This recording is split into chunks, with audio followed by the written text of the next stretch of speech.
Afternoon, everybody, and we welcome you to Paul Walsh Fields here on the campus of New Bedford High School. Today, it is the Dartmouth Indians going ahead to face off against the New Bedford Whalers. The New Bedford Whalers will be the home team on their home turf, so this is like a true road game for them today. So Dartmouth will be considered the home team in this match. Ben Smith on the call for you all today, and it's a great afternoon for some baseball. We were supposed to have a game at the middle school, but due to the field conditions, the game has been moved here to Paul Walsh Fields. So, although this is it's a great day for baseball. The wind, not the wind, but like the temperature itself, was better than it was this morning. It was freezing. I remember getting in my car. Realizing it was 20 degrees. I was like, oh gosh, it's going to be a cold day for some baseball, but turned out to be great after all. I mean, the weather has certainly brightened up so far. New Bedford New Bedford and Dartmouth both had a 1-1 record on the year. The Indians are still considered the home team, but on the mound today will be Ian Rigo, who is committed to play baseball at UMass Boston out in the fall of next year. He will be playing baseball for them. And this is his third year on varsity for this Indians team. He last pitched here 2 years ago against Durfee in this field, and it was a thriller coming down to the wire for him in the late innings, and the Indians won in that 8-7 final. New Bedford on the mound today for them will be Jaden Sylvia. For the Whalers, as we're going to run down the lineups for the Whalers first. Batting first is the shortstop, number 6, Brent Sharples. Batting second is the outfielder, number 8, Joe Costello. Batting third is the catcher, number 1, Trevor Rodriguez. Batting fourth is the third baseman, number 5, Marquise Gonzalez. Batting fifth, the first baseman, number 7, Chris Woods. Batting sixth, number 13, the second baseman,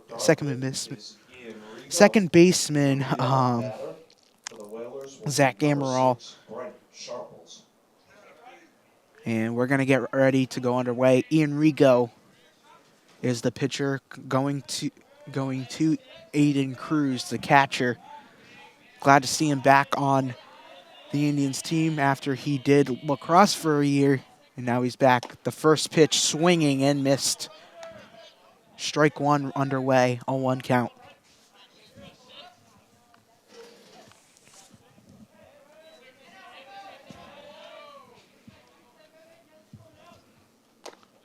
Ball is upstairs there, 1-1.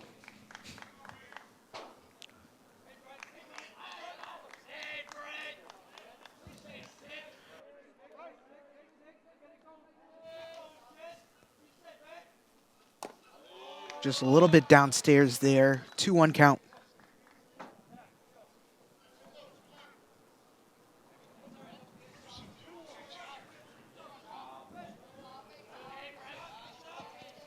The 2-1 pitch.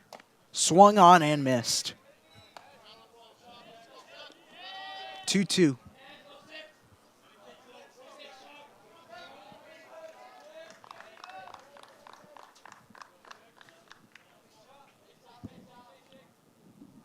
Swung on and missed. And Ian Rigo with his first strikeout of the evening.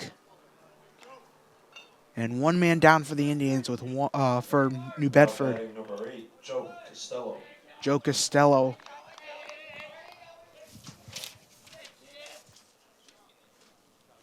Now to bat for the Whalers. The wind and the pitch. Outside there, 1-0.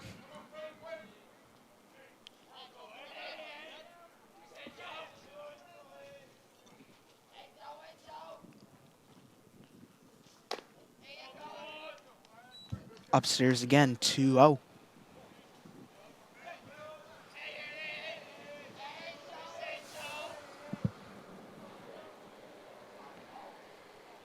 The wind and the pitch.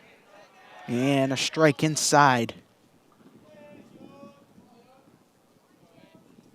2-1 count.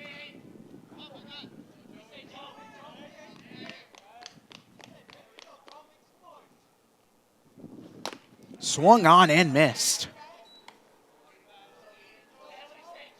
Ian's fastest pitch is an 89-mile-per-hour fastball. And that's what makes him special. 2-2 count. And it's upstairs, and we're at a full count.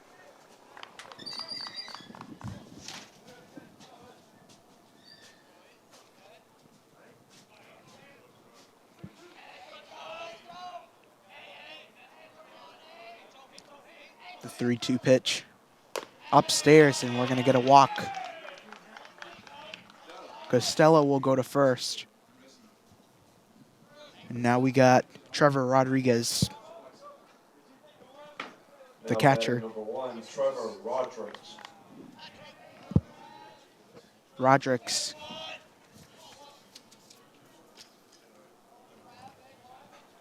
The wind and the pitch. Just a bit outside there. 1-0.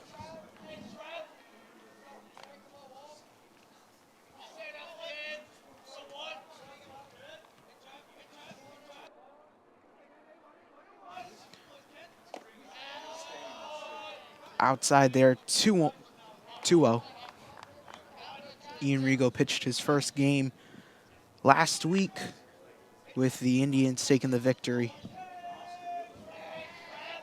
against Case with a 1-0 record just to start off his senior year. Swung on and missed. Nothing but air there, 2-1.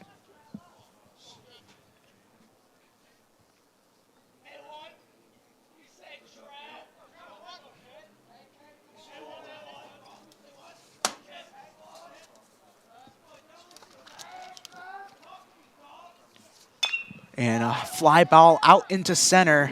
Noon Smederis is under it, and he gloves it down. 2 down in the top of the first. And now we got number 5, Marquise Gonzalez. At bat, number 5, Marquise Gonzalez.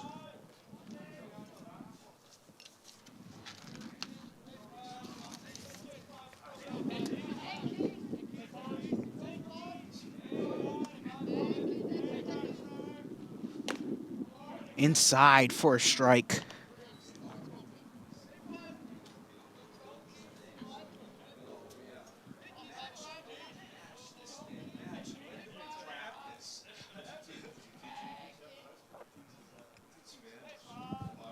The wind and the pitch.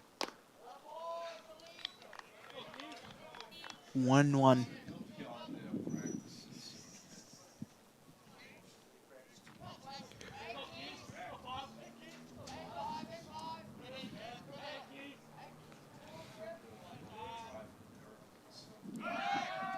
And loose ball, and Costello will transfer to second on a steal there.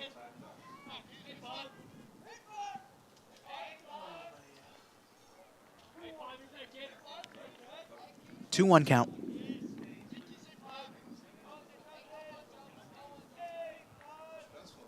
Ooh, a fly ball out in our direction, and that will be a foul.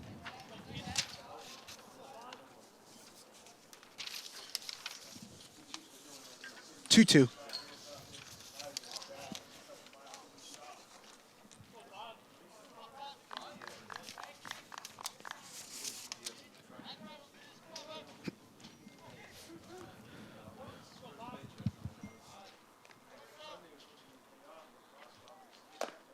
And upstairs, and we got another full count here for Rigo.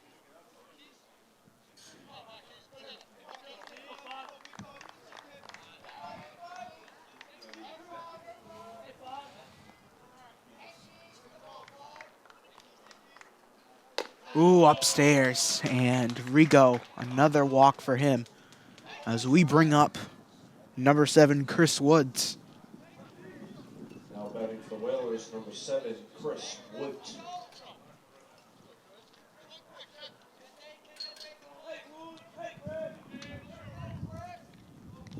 Bit of a windy day here. Winds and deals. Inside for a strike. That was beautiful.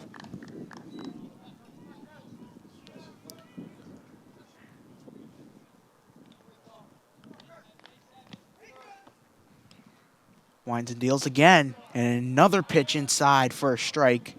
0-2 count with 2 men on base.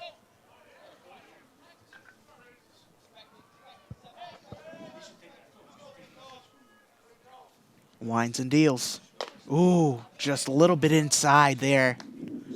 Nearly hit Woods. 1-2 now.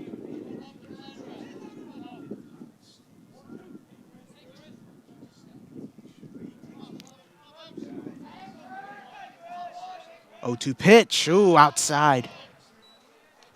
2-2.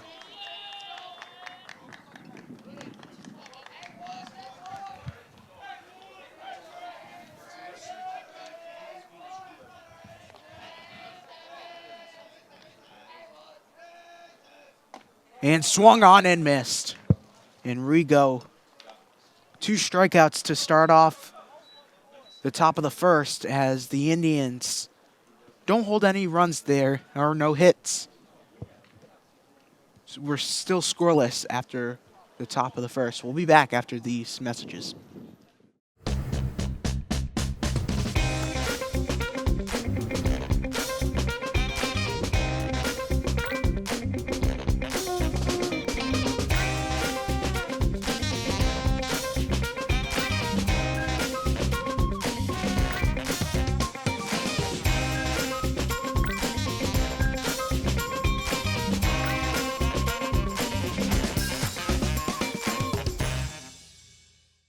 All right, everybody, welcome back. Now it is Marcus Andrews on for the Indians, and pitching for New Bedford High is Jaden Today's starting Sylvia. for the Whalers is Jaden Sylvia.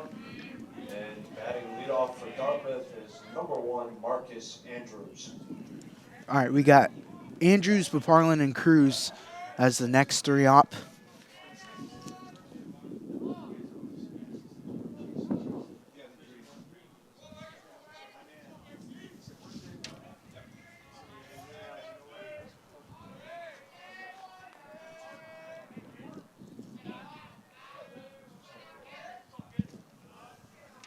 All right, the wine and deal.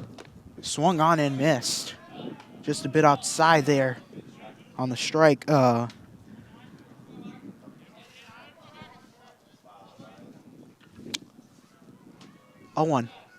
Wines and deals. Check swing, and that's outside for a ball.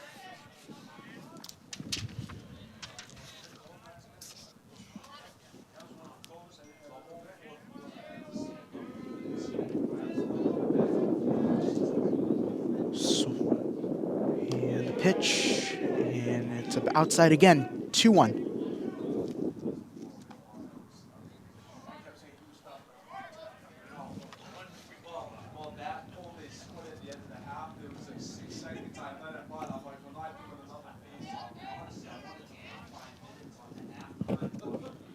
Two-one pitch, and just outside there.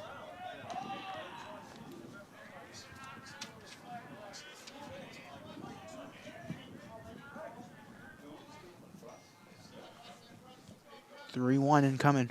The wines and deals, and it's a grounder, but it's fouled there. And we're at a full count on the bottom of the first.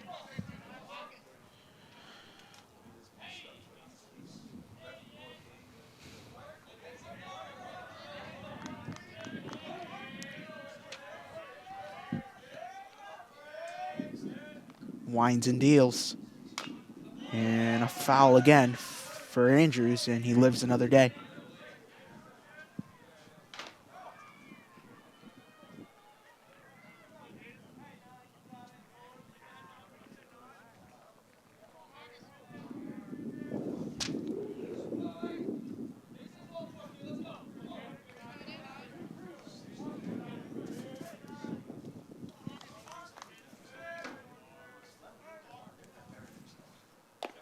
And a walk there for Marcus Andrews to start off. As we bring on Brady Baparland. Now batting number 1, Brady Oberlin.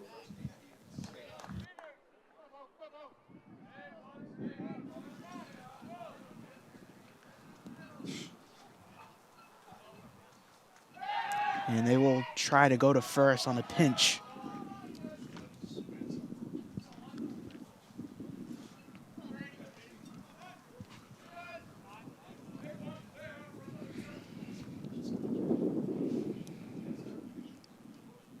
And he'll pinch again. Ooh. That was a near opportunity there for New Bedford. Just the reflexes of Marcus Andrews. Oh, another one.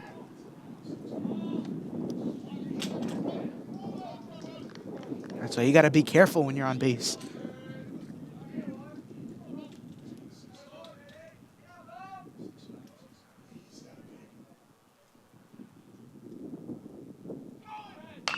And a grounder now to the shortstop. One away.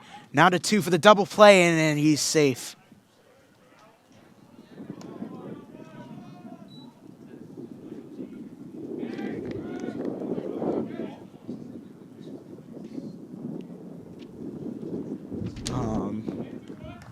So we look at an instant replay here. Just a nice grounder. Only gets Marcus out, but a little bit too wide on the throw to first. And Baparland will get a hit.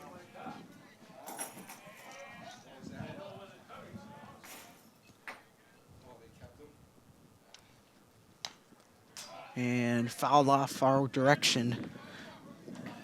0-1.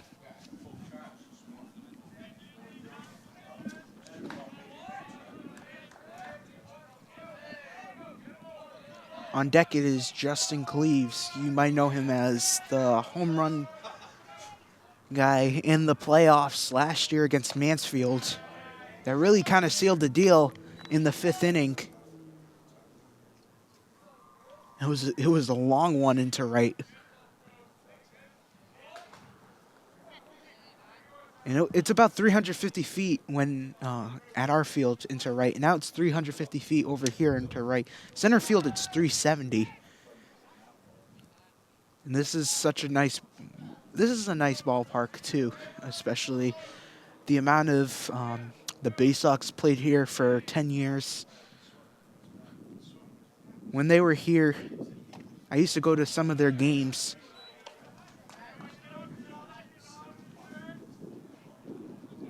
This is a very nice ballpark. 1-2 count now.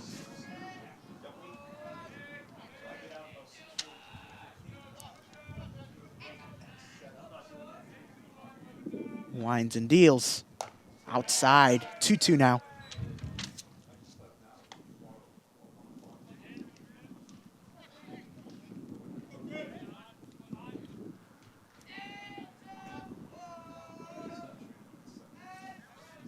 Over the summer, too, I did call some Cape Cod baseball games, too. So we had a guy who's a part of the Tennessee Volunteers who won the national championship with them last year. We had one guy from Texas A&M who was the runner-up in the College Baseball World Series.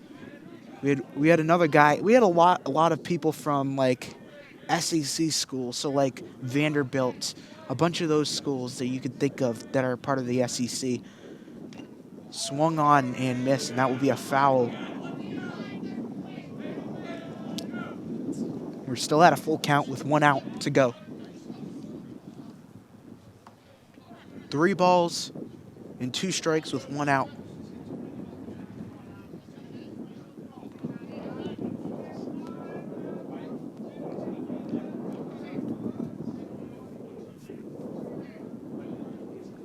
Looks like they're indicating a fastball, swung on and missed. But Baparland tried to attempt to go to second there, but to no avail.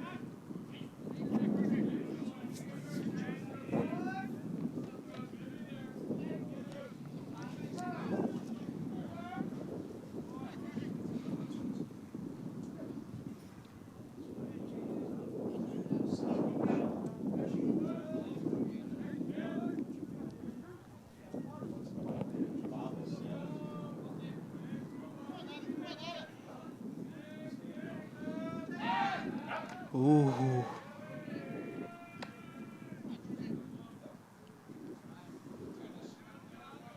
Three-two count now still.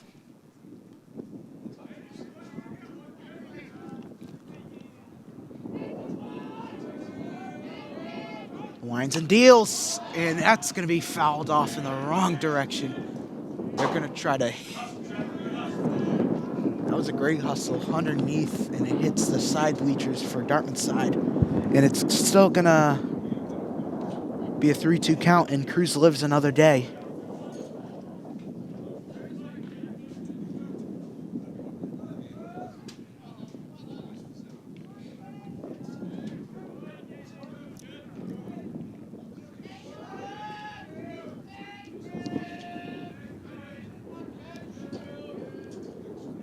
Winds and deals a 3-2 pitch, a fly ball out into shallow center.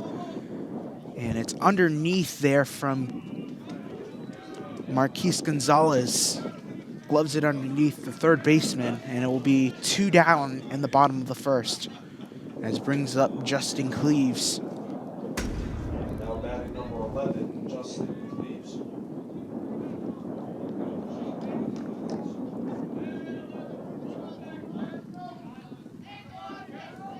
And nice play to glove it underneath there.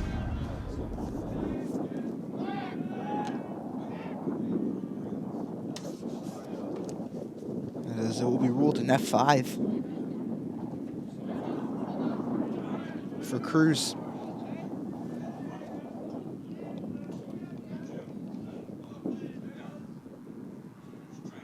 Winds and deals upstairs again, and oh, that was a little bit. And it will be a 0-1 count.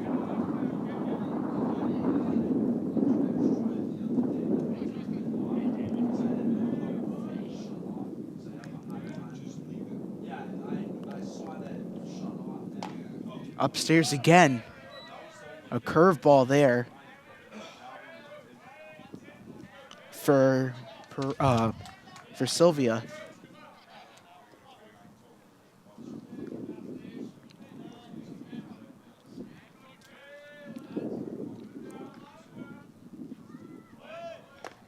And a stolen base there. Oh, and it's going to be a strikeout inside. As it retires the side, the Indians and the Whalers are tied. Nothing on the scoreboard just yet as we go to the second inning after these messages.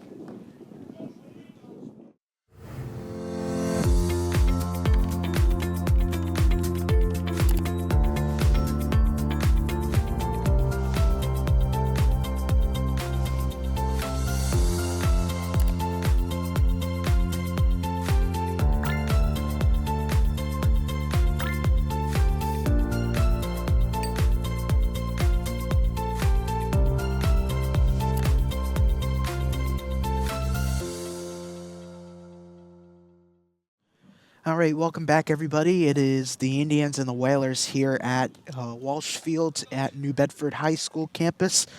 The New Bedford Whalers are considered the away team in this one. After the game was moved to here, so the Indians will have 2 opportunities here at Walsh Field this season. You know, of course, Walsh Field, thank you for having us here, New Bedford High. You know, it's like the Yankees giving the Rays their home for this season. But this is just for one game after some conflicts with the fields today at the middle school. 1-1. Inside for a strike.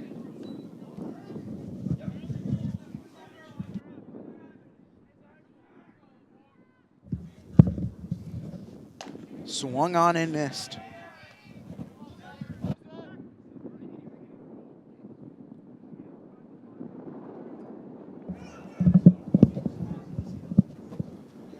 Two-two pitch, and just a bit outside there for a ball. So it's a 3-2 count, a full count here for Rigo once again.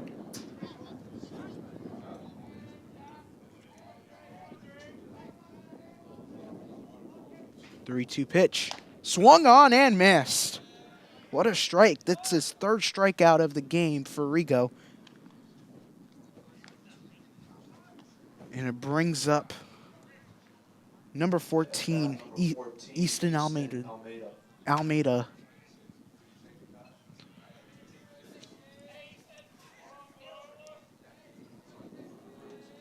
Winds and deals. There's a pitch. Just a bit upstairs there for Rigo.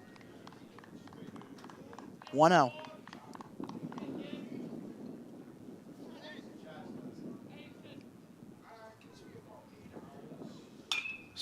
A grounder, and it's fouled out to the right. 1-1.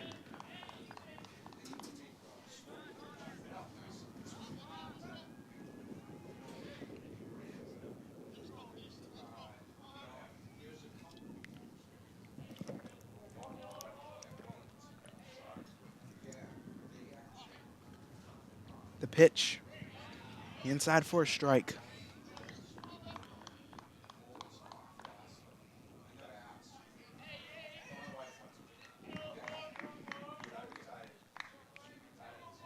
Winds and deals. Upstairs again. 2-2.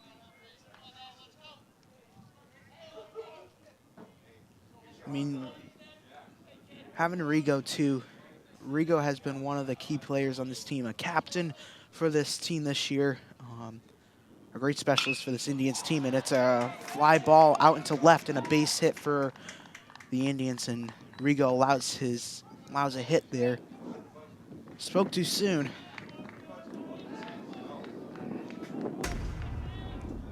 As it's his first hit of the game, and we have one man on base, Easton Almeida. Jaden Sylvia, the pitcher, will bat for the Whalers here. Winds and deals. A bunt. Fouled off into our direction there.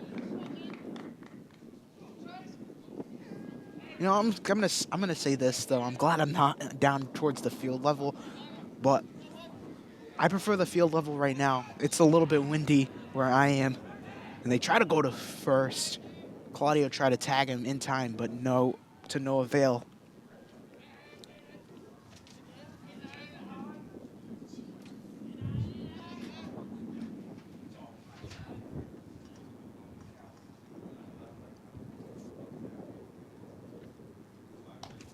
And just a bit outside there. 1-1.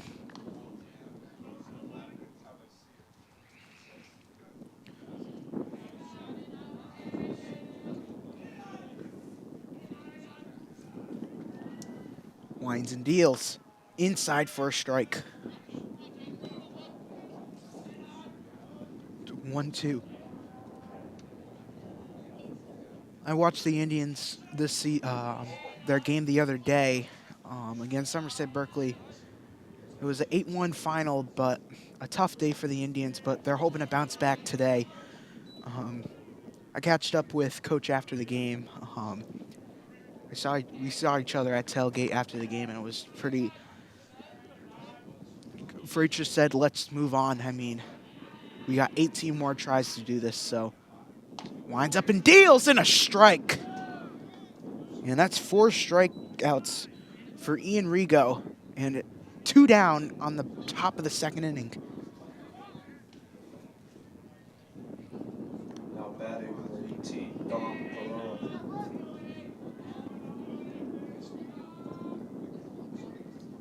Swung on and missed. And this is the bottom of the order now. Dom Pereira batting 9th, the cleanup hitter.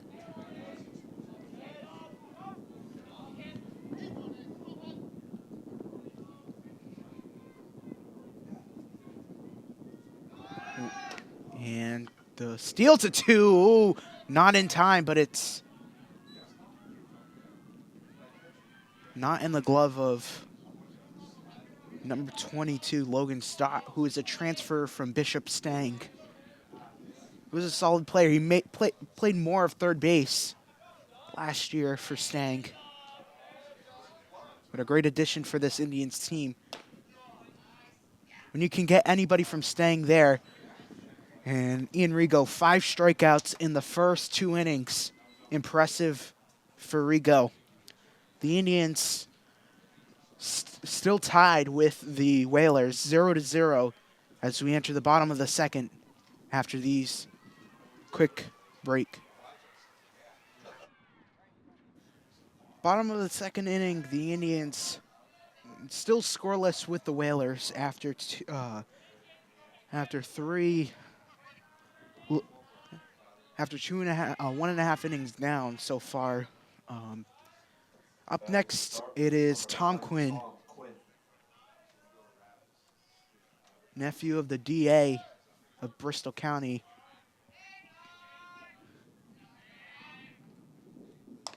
Check swing and a strike.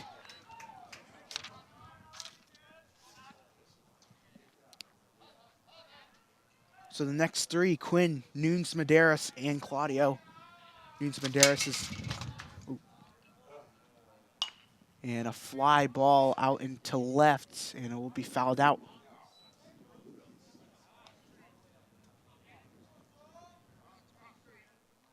I'll go all the way. Maybe towards the softball fields where the varsity girls softball is playing right now.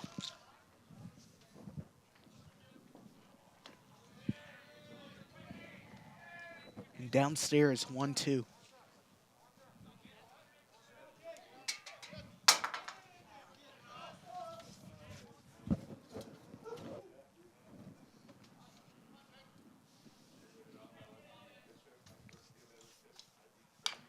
A grounder, and it will be foul again. Count still stays the same, 1-2.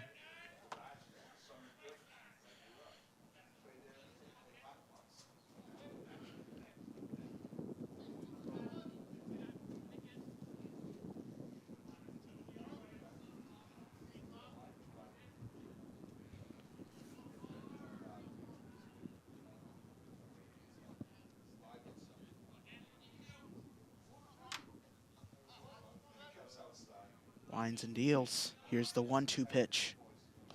Check swing.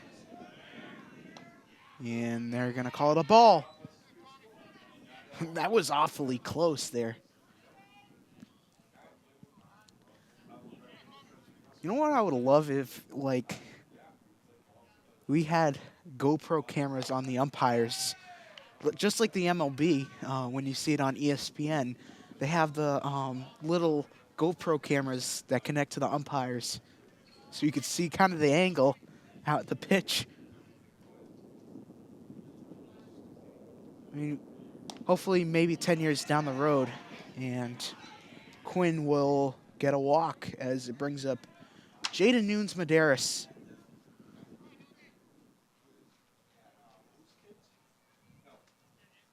Batting number 2, Jaden Nunes Medeiros.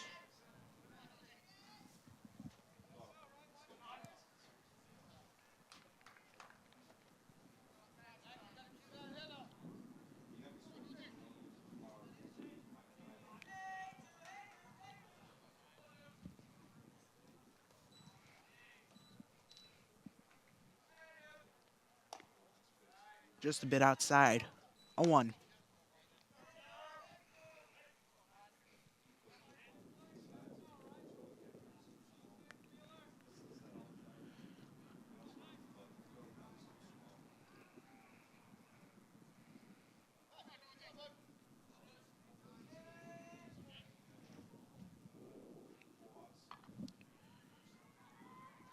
The 1-0 pitch and a fly. That's fouled out towards our direction there. See, luckily, I'd rather be up close right here than be at Fenway Park when 100-mile-an-hour exit velocity foul ball comes at you. Like, your life is scared to... I've spoken to Tom about it. Tom and I have done games for basketball previously. And Tom Quinn with the steal. And He advances to second.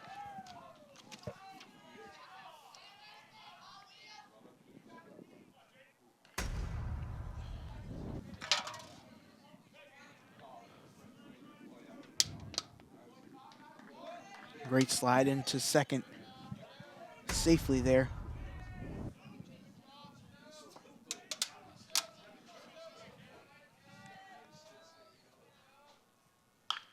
And a grounder, and it's a base hit. And a hit there for Jaden Nunes-Medeiros, advances on an RBI double.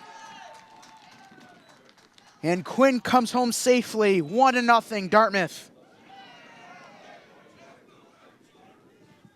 Jaden Nunes-Medeiros gets a double there.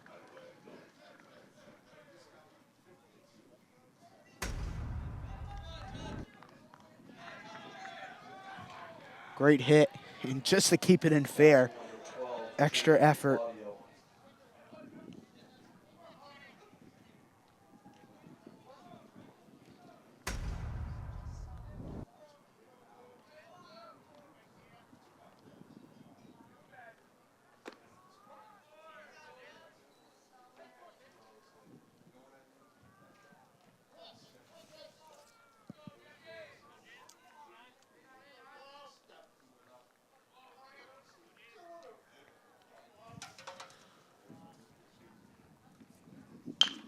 And a grounder down to the pitcher. And that's going to be an error. An extra bases. Nunes-Medeiros play at the plate now. And Nunes-Medeiros is in there safely. Jaden Claudio, unbelievable. 2-0. And a double there again for the Indians. Took another replay.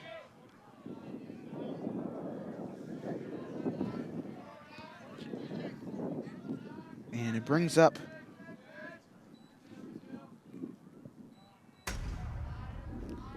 Chase Afonso. And a grounder again. And the shortstop can't get it again. Now another play at the, no, we're not going to get another play at the plate. As it brings up the cleanup hitter, Logan Stott, with one man on first and third. And we're going to get a mound visit here from John Seed.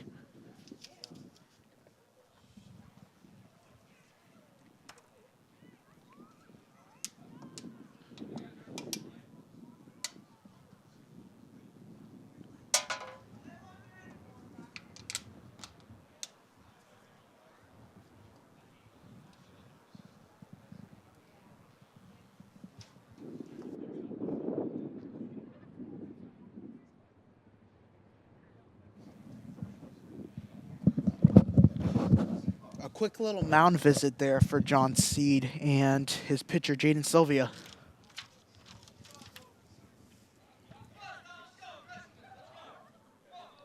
Bat number 22, Logan Stott.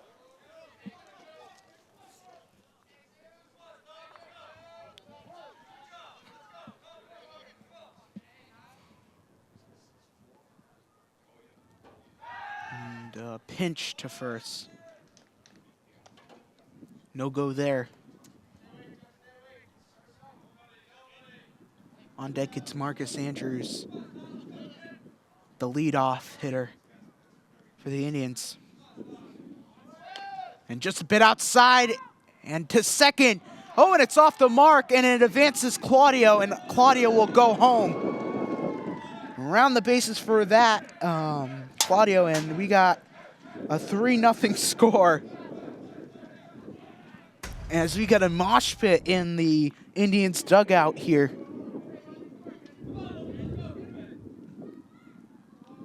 Just an offline play there.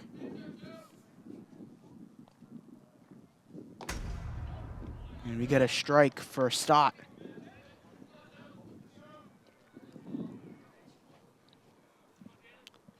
Three to nothing Dartmouth.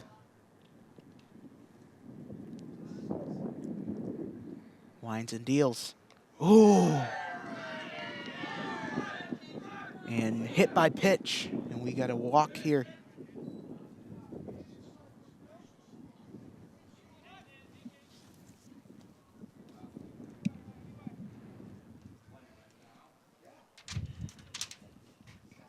At the plate, Dartmouth's leadoff batter, number 13, Marcus Andrews.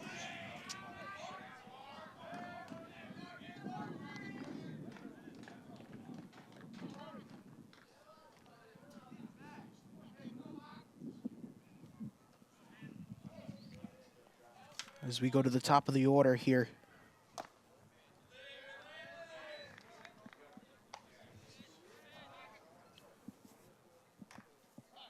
No out so far in this bottom of the.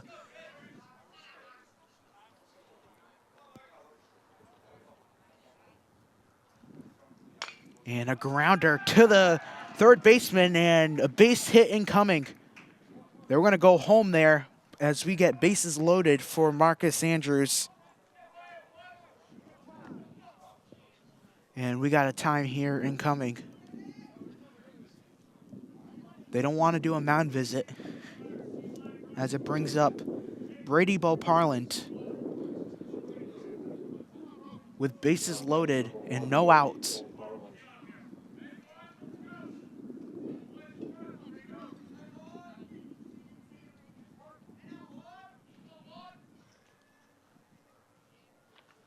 Oh. Moved away there so fast. Great reflexes there. 1-0 count.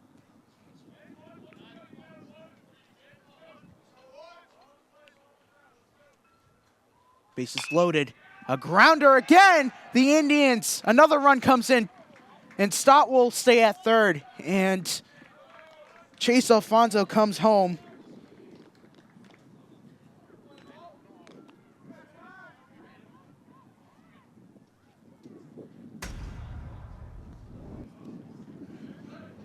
And we're getting time on a mound visit once again.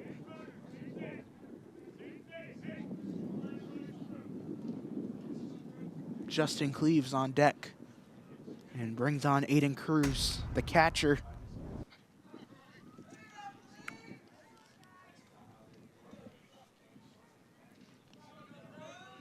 At bat, Aiden Cruz.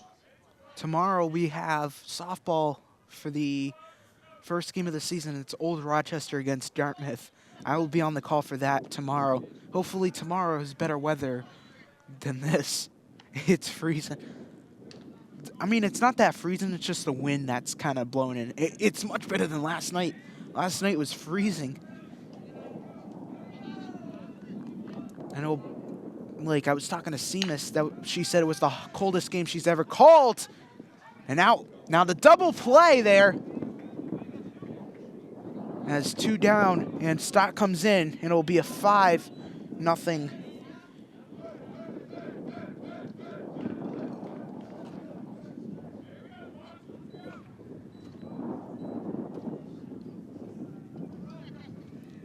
Dartmouth, Justin Cleaves.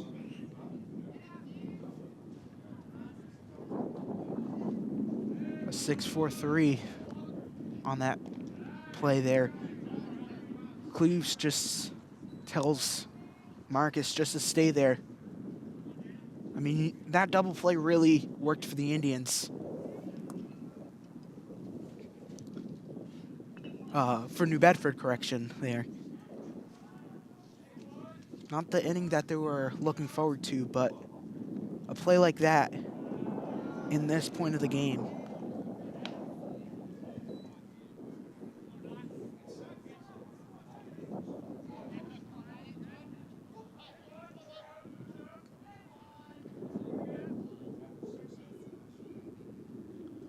Swung on and missed.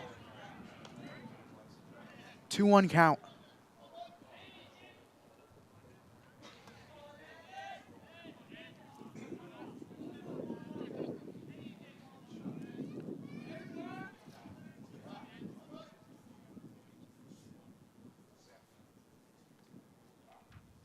And a grounder to the shortstop, now to first. A little bit too high, and it's safe. And Andrews will go home and it's 6-0.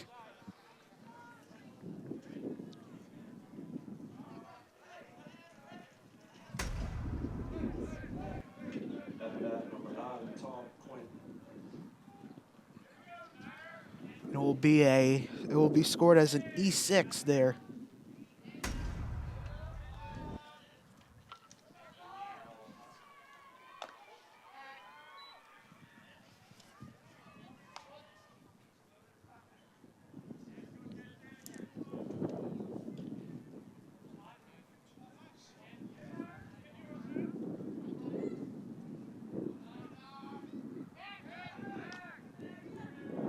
Out to first.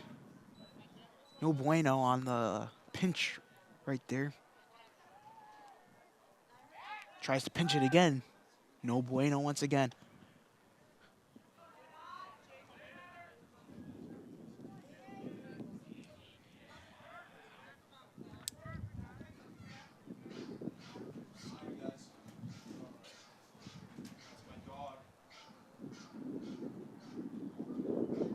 Oh, a fly ball out into center.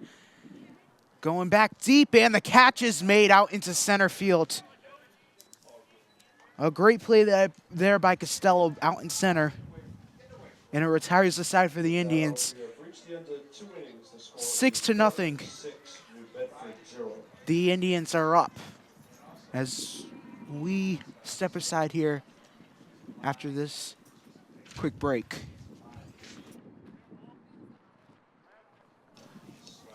Back at it here on the top of the third. 6-0 Indians in the lead after a 6-run game. Started off with Tom Quinn in that Batting for the Whalers, the leadoff walk, hitter, and then he had a stolen base, and then Jaden Nunes-Medeiros with an RBI double. And then we had another RBI double by Jaden Claudio as it brings up the leadoff hitter for New Bedford, Brent Sharples. Winding the pitch. Inside for a strike. Oh, it looked like it was in the outside corner there.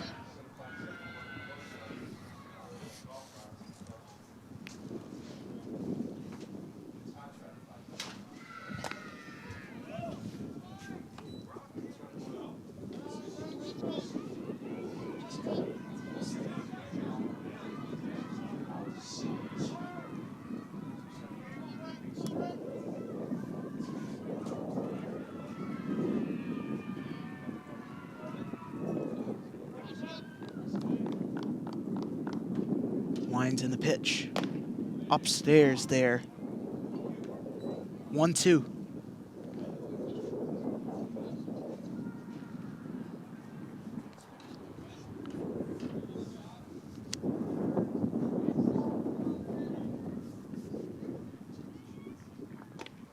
And strike 3.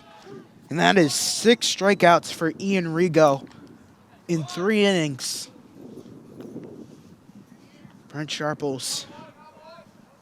Batting number 8. 0 for 2 now. Costello.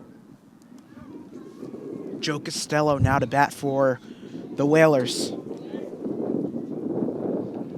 Winds on the pitch. Upstairs, and it is 1-0.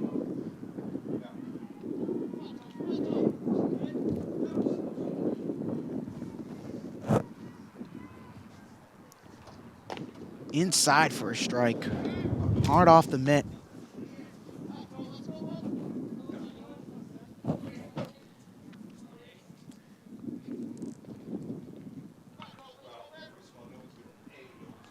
Winds in the pitch. Swung on and missed.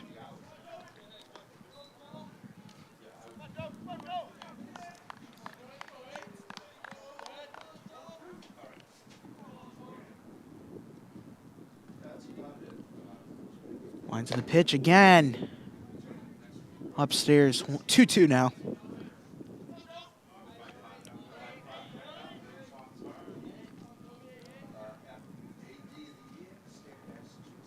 Swung on and missed. And they'll try to go to first. And it will be out. And Ian Rigo. That is 7 strikeouts for him on the day. Might as well keep him in the whole entire game.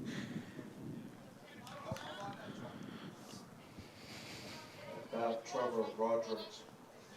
Now it's the catcher, Trevor Rodriguez, number 1 at bat. The third bat in third here. Inside for a strike.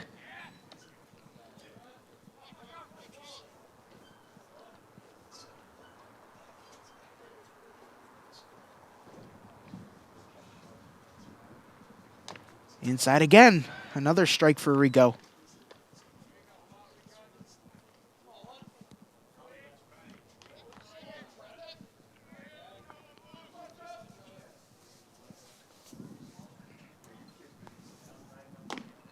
And outside there. 1-0. 1-2, correction.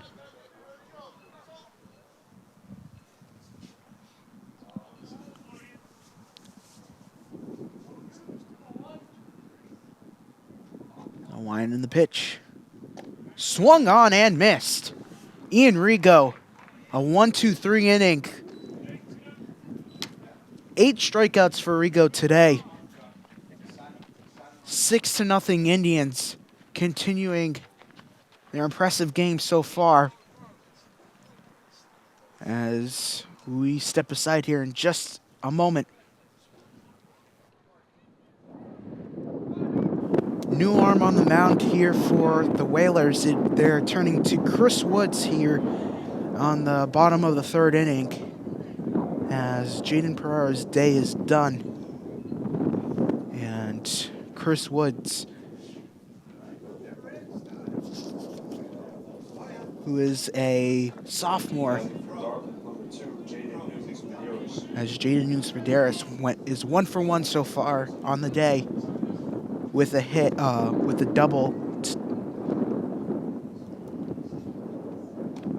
Inside for a strike.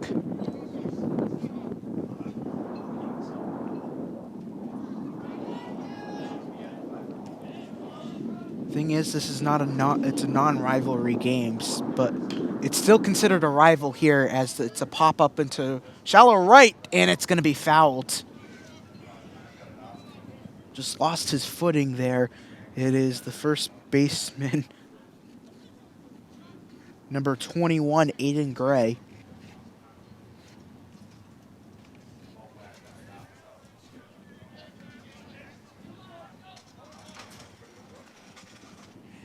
So it's Nunes, Claudio, and Alfonso. And a strikeout there. Looking for Jaden Claudio. 1 down.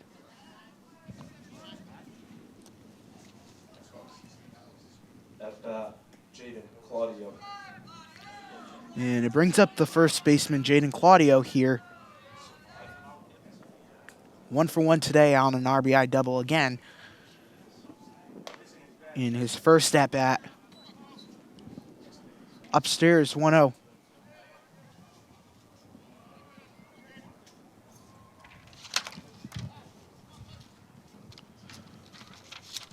Oh, and a fly ball out into shallow center. And it drops, and it's going to be a base hit for Jaden Claudio.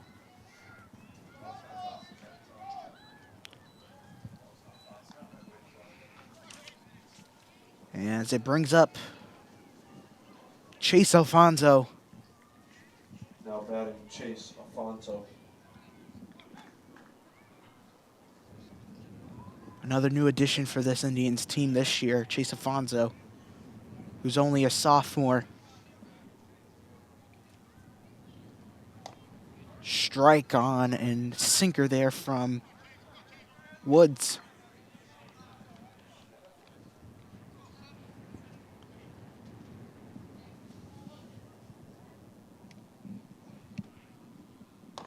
Downstairs there on a break ball. 1-1.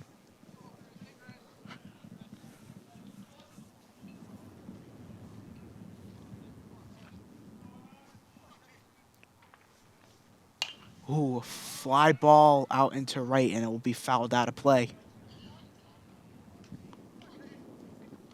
1-2 count.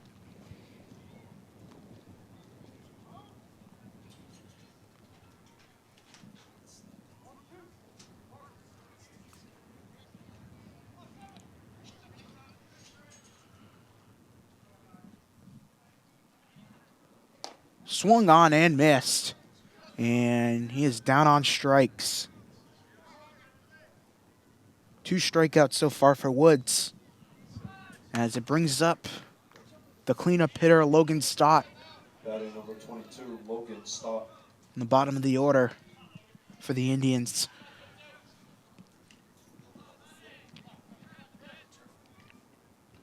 Winds and deals upstairs. 1-0.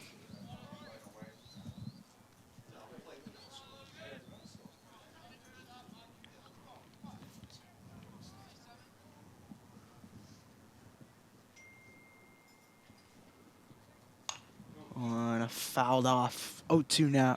1-1 actually.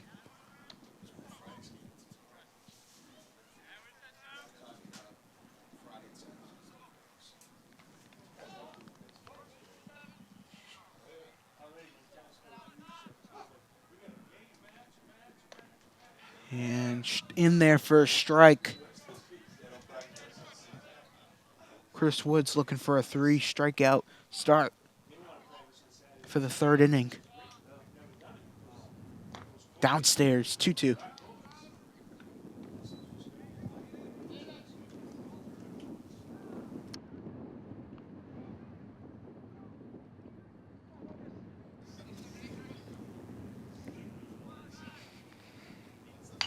And a grounder and a base hit again for Logan Stott.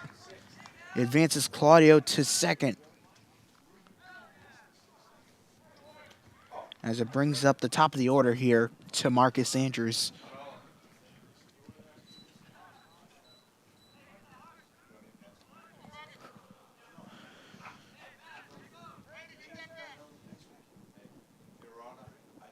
At bat number 13, Marcus Andrews. Marcus Andrews only 1 for 1 today.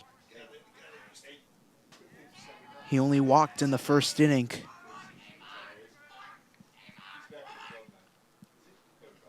Ooh, downstairs.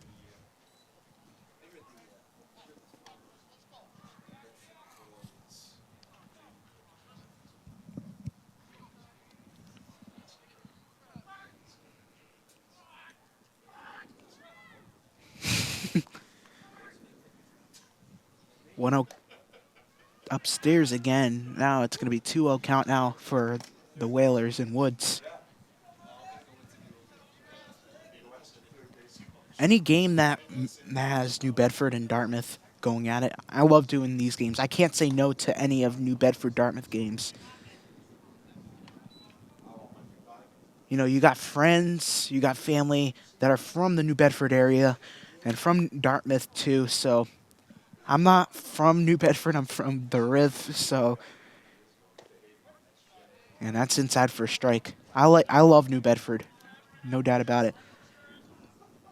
New Bedford and Dartmouth are like just 2 schools in the area who've had, like, are the most historical schools, I would say. Historical sports programs in the area. New Bedford was one of the best sports programs back in the 90s, including Dartmouth in like the 2000s.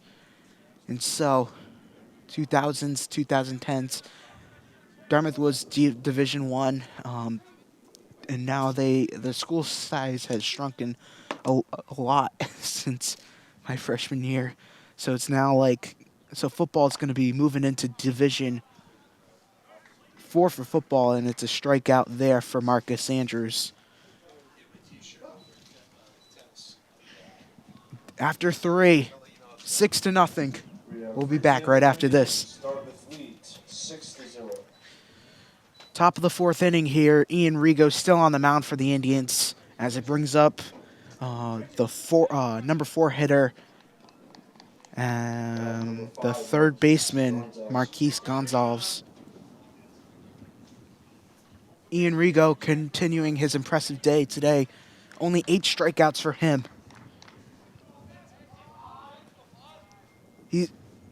The most he struck it out is 15, and that was against Stang last year as the Indians won that game 3-2. A lot of things incoming for Ian Rigo down the road, and he's going to UMass Boston. I helped him with his commitment post And this is a fly ball out into right, and this is going to be fouled off.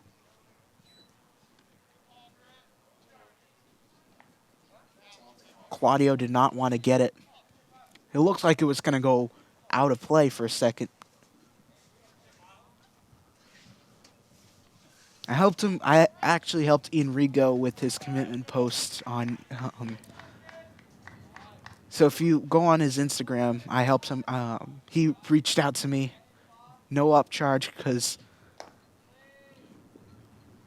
for him because of his impressive season he had last year. So, and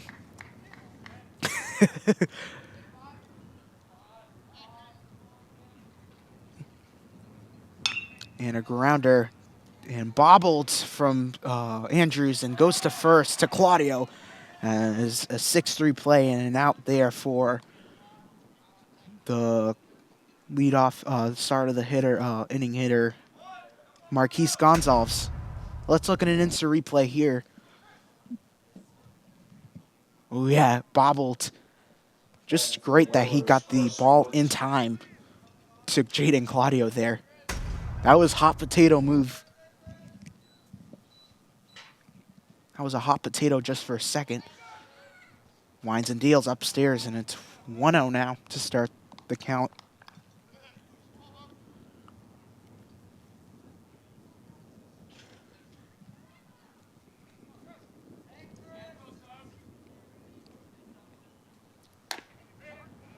But back to what I was saying before is that these two programs back in the 90s and 2000s were the best storied programs in the South Coast. We had New Bedford baseball winning it all in the 90s, girls basketball winning it in 2005.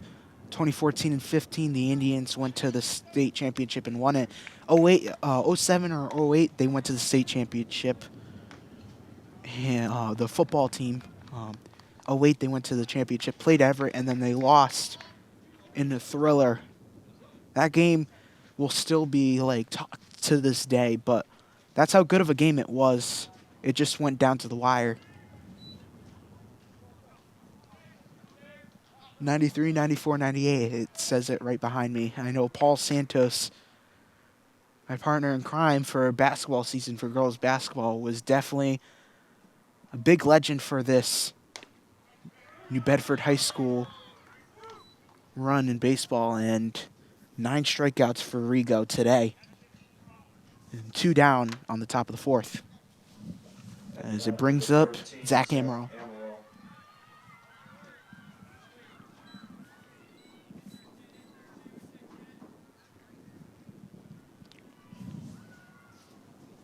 Winds and deals.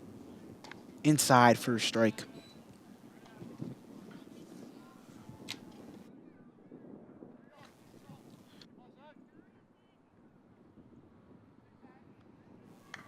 Winds and deals again. Upstairs. 1-1.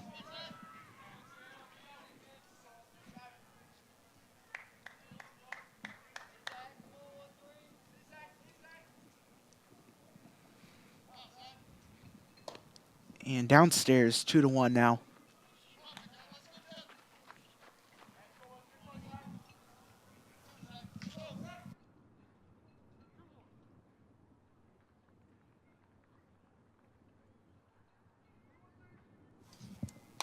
Bounce and out to the side again, 3-1 now.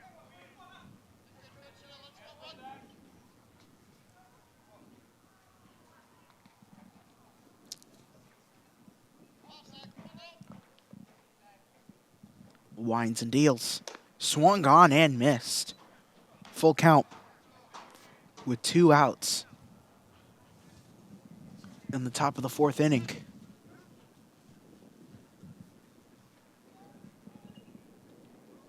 Swung on and missed, and he's down on strikes. That is 10 strikeouts. For Ian Rigo. And his impressive day continues as the Indians are up 6-0 after. We'll be back after this. All right, everybody, welcome back. And we're down to the bottom of the fourth inning here at the Paul Walsh Field on the campus of New Bedford High School. New Bedford being the road team, but road team in this one at their home field. So that's like one of those games like in the Super Bowl we saw a couple years ago with the Rams and the Bengals were playing off against each other. And it was and the Rams were playing as the road team in the Super Bowl at their own stadium. So 6-0 score after around 4 innings to play. 3.5 innings. Chris Wood once again. Wood's windy day here at Paul Walsh Field, and it's hit by pitch as Brady Boparland will go to base.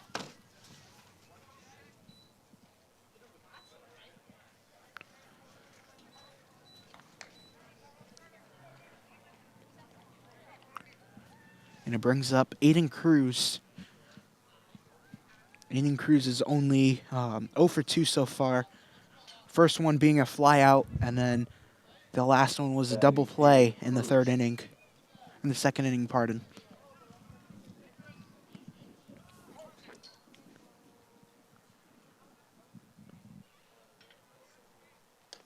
Downstairs. 1-0.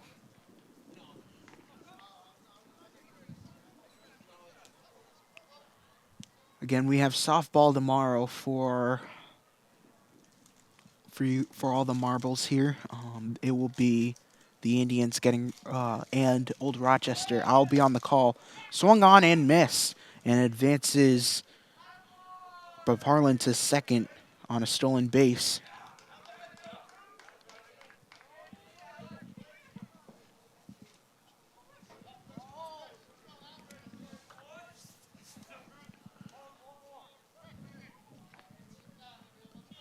.180 feet away from home for Boparland.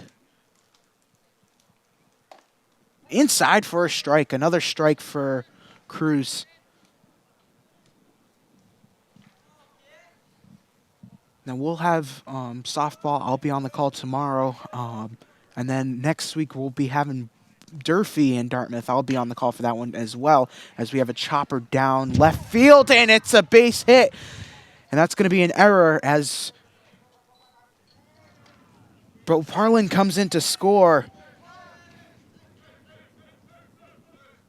It will be an E6. It's not been their day for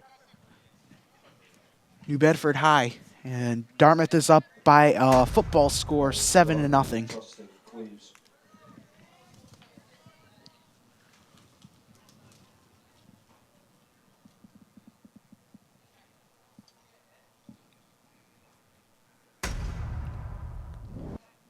Swung on and missed. 1-0. 0-1, correction.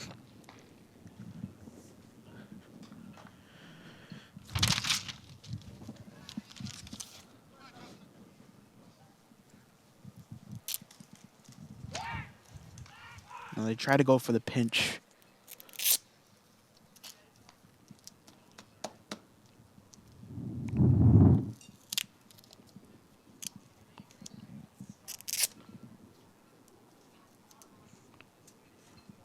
Swung on and missed again, 0-2.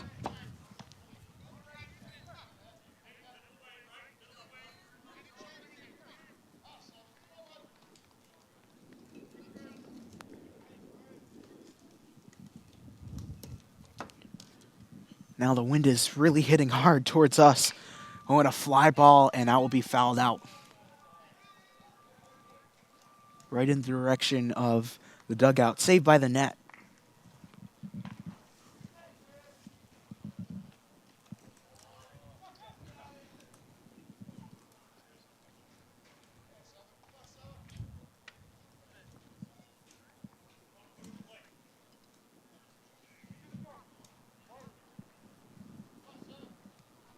0-2 count here.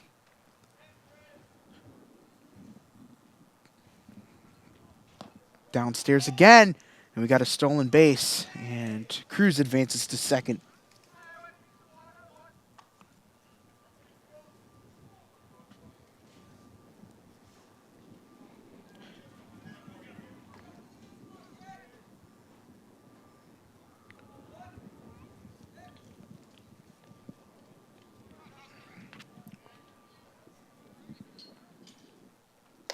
Upstairs again.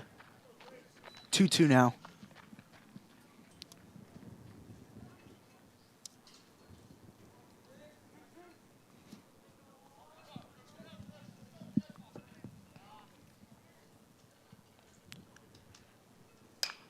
And that's a fly ball out to the first baseman and a fly out there.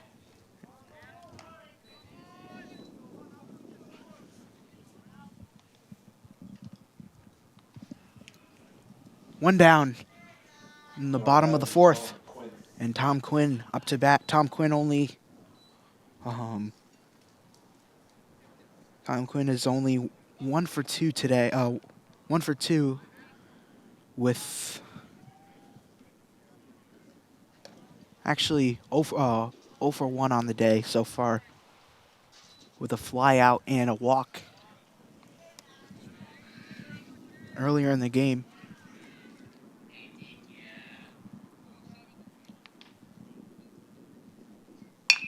And a grounder and a stop there from the first baseman out to first. And a 3-1 play as we're 2 down in the bottom of the fourth inning. I'm going to look in an instant replay.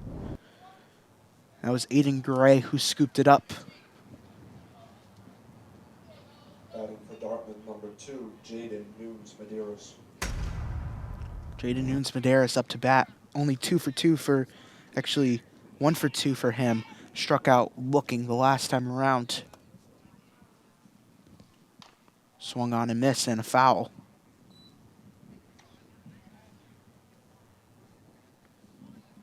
A 1.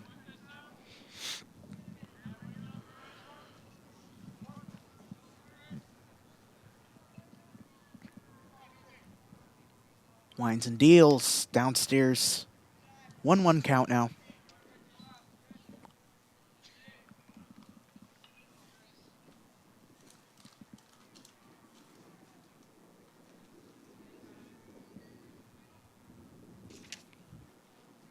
Swung on and missed. 1-2.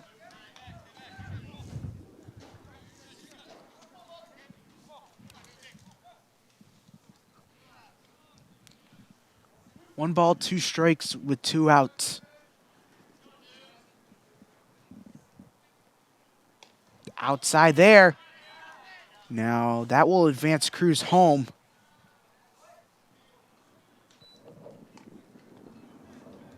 Eight to nothing now.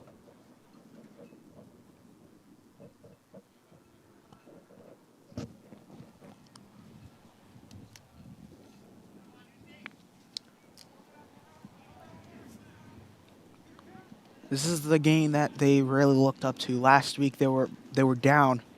They lost to Somerset Berkeley, and they'll mosh pit in the dugout again. A great day for the Indians. 3-2 count with 2 outs. And a fly ball into right, and gloves it underneath there. And that is Easton Almeida, gloves it underneath, and that retires the side. 4 innings down, 3 more to go. As we'll step aside here after this. 4 innings down, 3 left to go. The Indians in the lead, 8-0 over the New Bedford Whalers. Ben Smith on the call for you all. Solo today at Paul Walsh Field, the former home of the New Bedford Bay Sox for 10 years. Now it's the home for New Bedford High School. Batting for the Whalers, Easton Almeida. Easton Almeida for the Whalers. Getting ready. Swung on and missed on the first pitch. Rigo, 10 strikeouts today.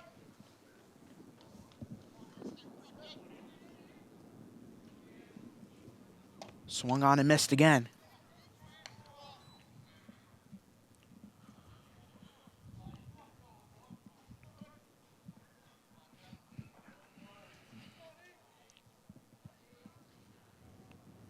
And a fly ball out into right, and its catch is made by the second baseman, Logan Stott. One down to start the inning. As it brings up number 21, Aiden Gray. Now batting number 21, Aiden Gray. Pitch inside, and a strike. Through the glove of Aiden Cruz there.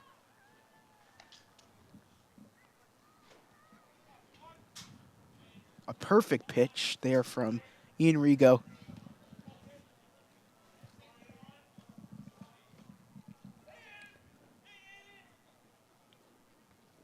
Ooh, upstairs there for Rigo. See, you know what I would love if we had a whole speedometer so we can measure how fast his balls are going. Oh, another swing and a miss. Because those have to be around 70s. 70s or 80s right there. I know his fastest is an 89.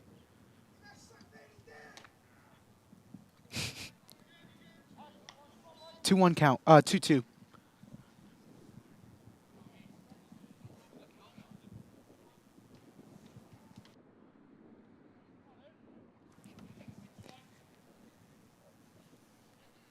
Swung on and miss. And Ian Rigo. Another strikeout for the Indians. And that's 11 strikeouts for Ian Rigo. Impressive day for him on the mound for Dartmouth. Number 18, Dom Pereira. Inside for a strike.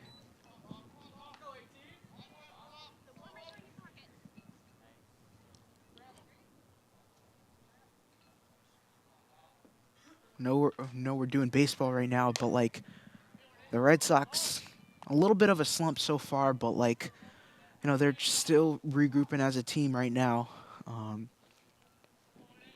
I like the new additions the Red Sox have picked up over the offseason, especially trading for Garrett Crochet.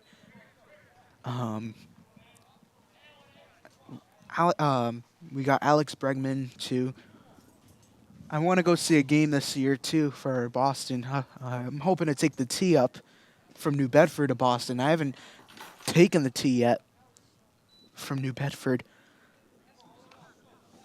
I know it's free on the weekends for just the first month, and then from there usually pay $20 just to go up from Boston. Now, when I go to D next year, that's the plan I think I'm going to do, is because the train station's right across the street from where I live, our campus. So I might just go take the train on the weekends and take the train home. I'll just probably drop my car up there and drive home.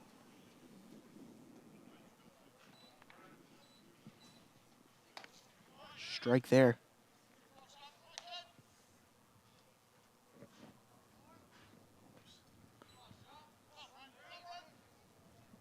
Top of the order, it is Brent Sharples. Swung on and missed. 0-2 now.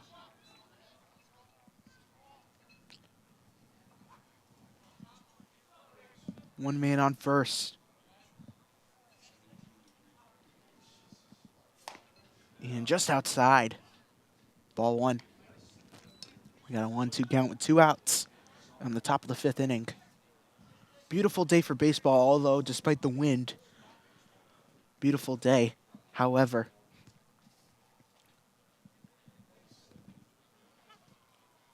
swung on and it's foul. Count still stays the same at 1-2.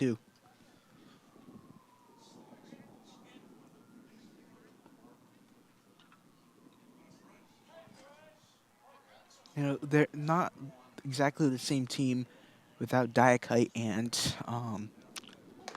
this baseball team's not the same without Diakite and Elijah Carpenter, but they're still rebuilding among the trenches. So New Bedford's still going to be a growing program regardless. And this is a base hit there. And that's what exactly the Whalers needed in the top of the fifth with 2 outs and 2 men on first and second as we bring on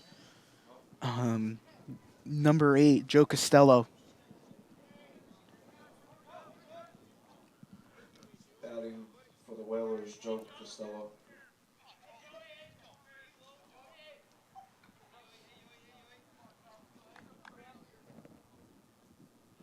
Winds and deals. Downstairs and a ball.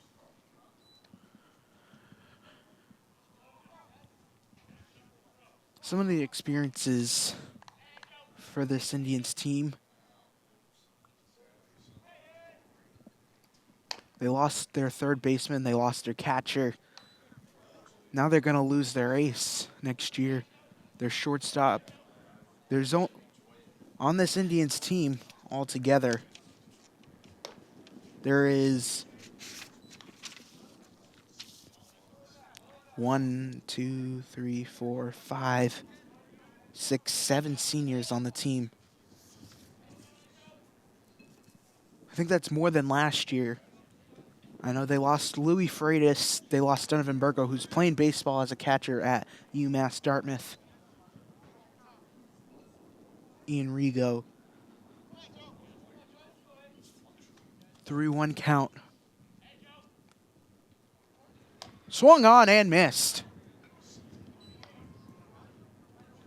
3 balls, 2 strikes, and 2 outs, and we're at a full count for Rigo.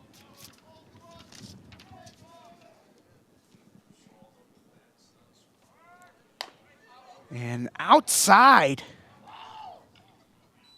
And Rigo.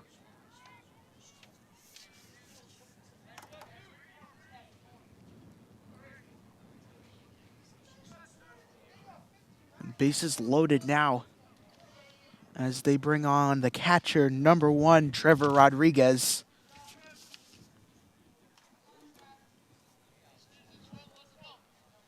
Batting Trevor Rodriguez.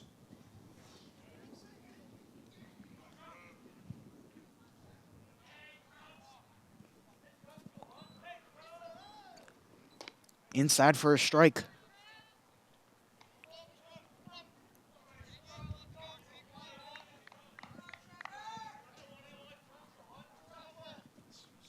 No. And a strike there as well.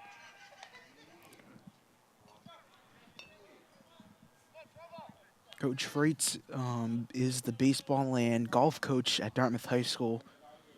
Many, many years as a coach here, and he's told me some stories of some baseball memories. You know, he told me about like him doing a game once, and this was just in the wake of the Boston Marathon bombing back in 2013, and just remembers like all the UMass students. Ooh, right in the direction of Rigo, and this is going to be a base hit. One run will score.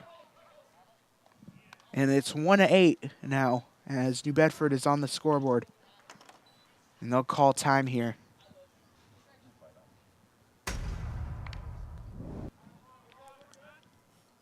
And it was right at Ian Rigo. And they're going to do a mound visit here for Rigo. I mean, the cold weather kind of doesn't help in this situation if you're Dartmouth. As it brings Isaac. And it will be Rigo again. Rigo will be done for the day today, and it will bring in Jaden Claudio as the pitcher for Dartmouth now, as Rigo will retire with 5 innings and 12 strikeouts.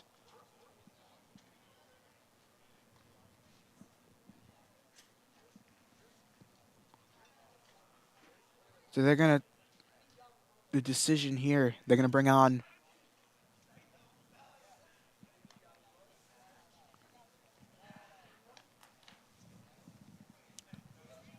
they will bring on Jaden Claudio, the first baseman and pitcher. And to replace him in first base is Matt Downs. Great day for Ian Rigo. Got to give credit where credit is due.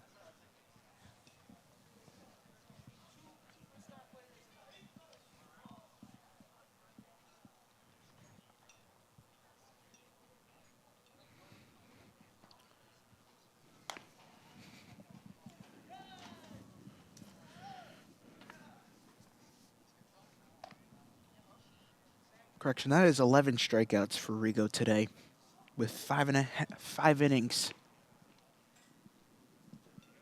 4.5 innings pitched for Dartmouth.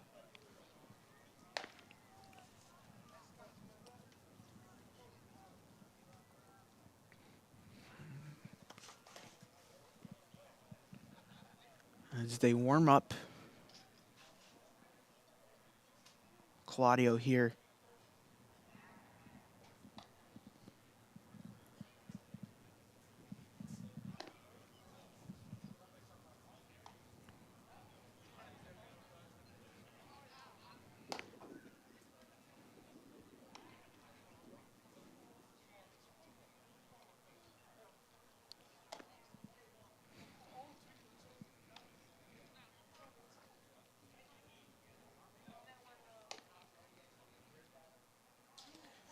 And now Claudio will get ready. We'll have a little bit of a mound visit now.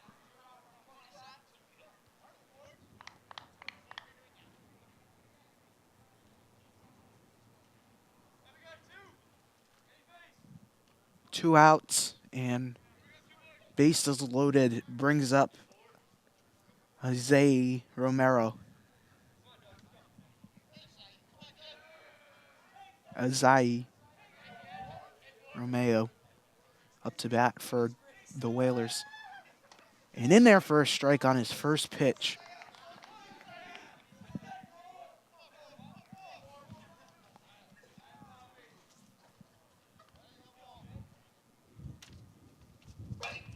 Ooh, right in the dugout. Wow. Right in the Indians' dugout. Life just flashed before their eyes there. I was at the game the other day where and Parlin loses it. And that's going to be another error for the Indians. And it's a 2-8 score now.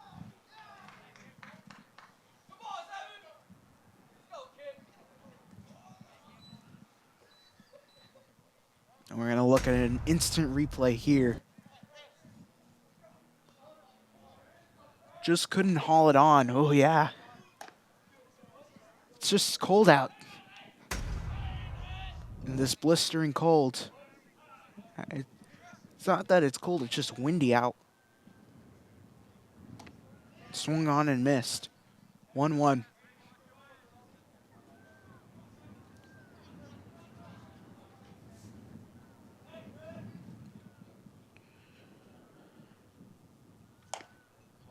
Just a bit outside. 2-1 now.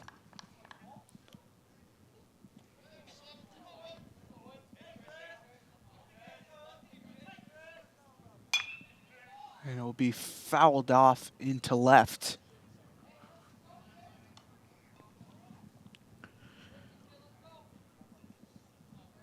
Two count now.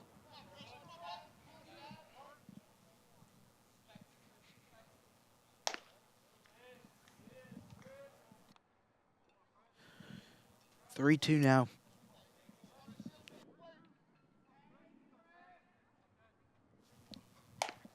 And another walk. And it's 3-8 now.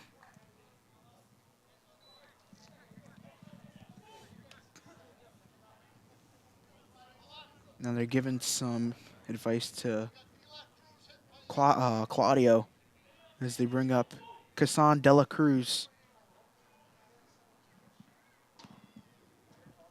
as the umpire calls time here.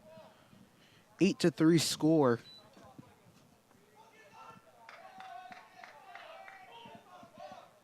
Swung on and missed.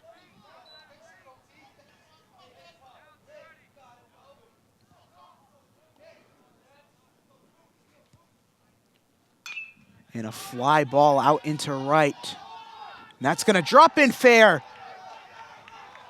Now they're going to go to home, but too little too late, as it is 5-8 now. 5 runs in this inning. A little bit of struggling for the Indians.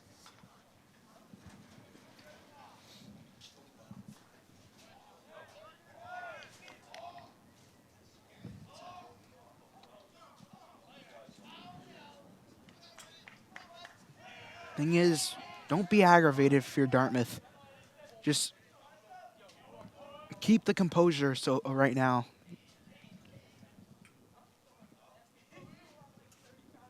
And a grounder. Now to first. And it's an out to retire the side. 5 runs on the top of the 5th. The Indians and the Whalers. 5-8 score. We'll be back after these messages. Do not go anywhere. Hello, I'm Magnolia McComish, the town's communications coordinator and the host of What's Cooking. Ever wondered what town employees cook up when they're off the clock? Or you could add linguiça or chorizo, anything really that you have on hand. Join us for What's Cooking in Town. Each episode features town employees whipping up delicious dishes while we dive into exciting town projects and initiatives. One of the next things that we're looking to get online and try to give people an option to not have to go out of their way so much is dump stickers with the DPW. We will stir up conversations on how these developments benefit our town. Tune in, cook along, and discover how we are building a better community one meal at a time. You can also add it right before you're ready to serve it. It's going to be a little while before we can eat this. It's really hot. Sundays at 10 a.m. or on Dartmouth Community Media's YouTube channel. All right, everybody, and we are back here from the Paul Walsh Field. 8-5, the Indians are out in front after 5 runs in that inning for the Whalers, as it brings up Jaden Claudio. Dartmouth, Jaden Claudio. And it's Claudio, Afonso, and Stott, the pitcher now up to bat for Dartmouth.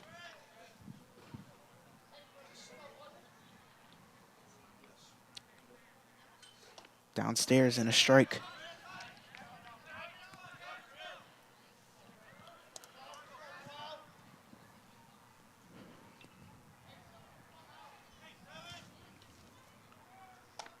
Ooh.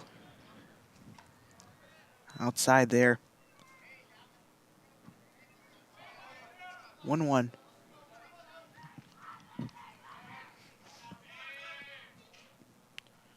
Ooh, and a fly ball out into center. And that ball, a chase down and a catch is made. On an F8 there.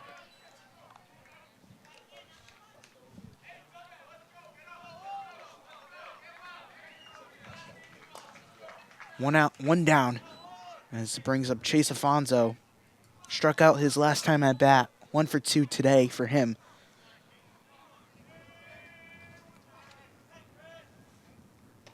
Swung on and missed. And strike there.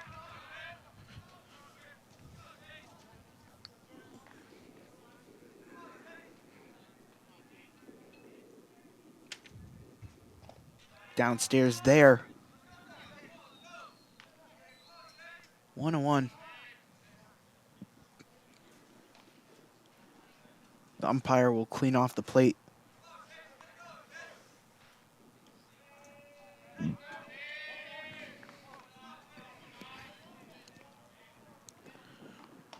Inside for a strike.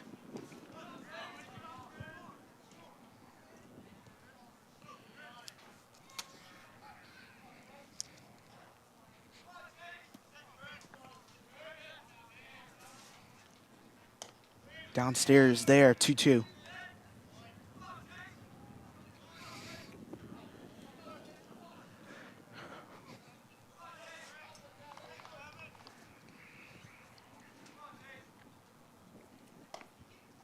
Ooh, and a strikeout on a slider.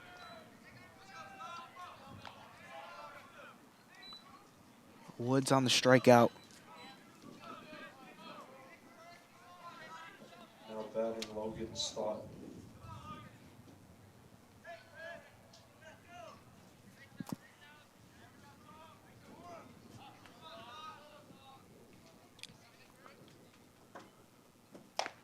Ooh, inside.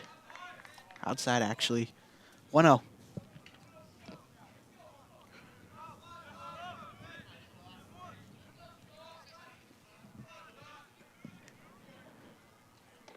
And a strike there on a slider and breaking ball.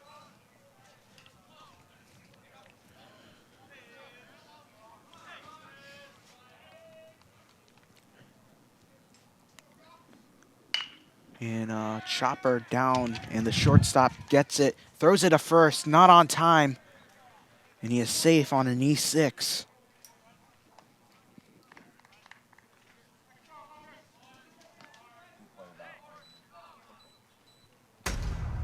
And it brings up the leadoff hitter, Marcus Andrews. Now batting for Dartmouth, Marcus Andrews.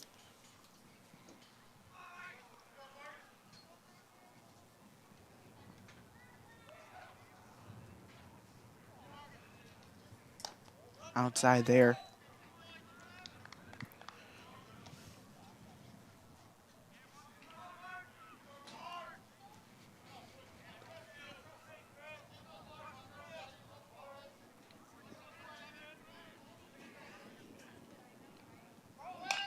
Ooh, and a fouled off. And it will go. I hope that didn't hit the truck there. It was.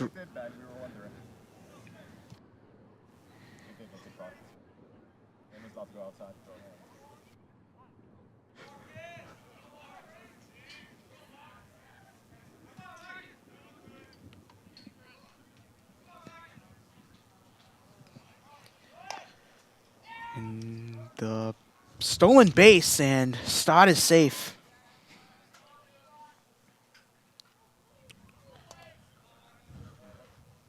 One count with a man on second.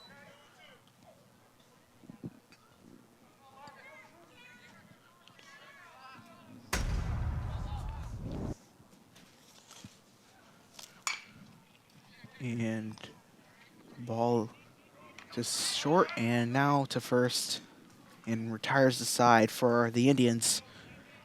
6-3 play on that fielder's choice. And the Indians currently lead 8-5 with 2 innings left to go. We'll be back right after this. Do not go anywhere.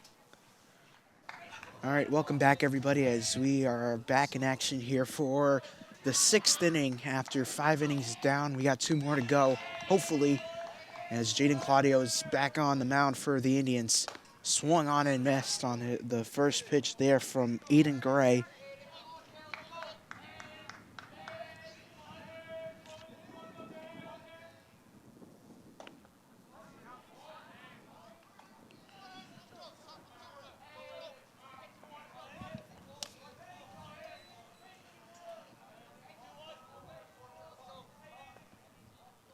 Claudio, and the grounder to third, now to first. And Matt Downs makes the play at first. 1 away in the top of the 6th.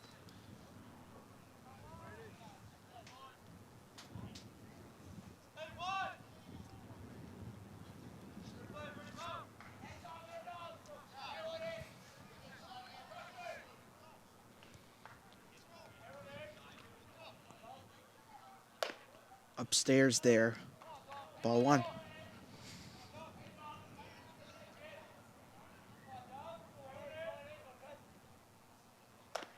Upstairs again. 2-0.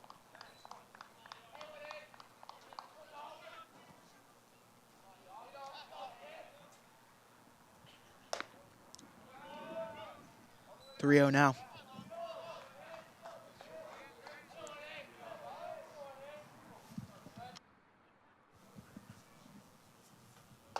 And ball 4 there.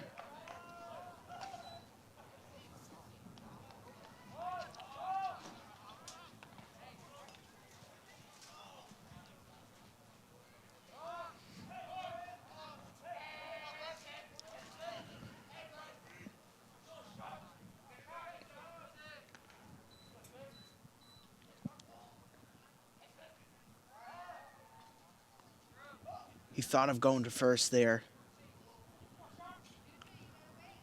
On the pinch out there.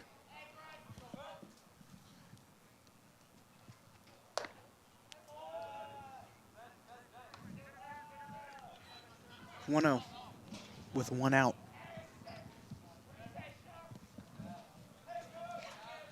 With a man on first as well. Swung on and missed. Outside the zone. And Brent Sharples swings and misses there.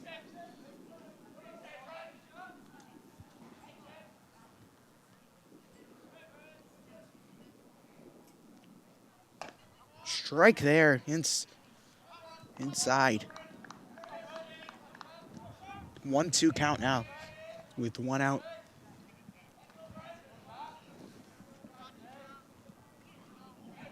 A 1-2 count with 1 out. And a fly ball out into shallow center.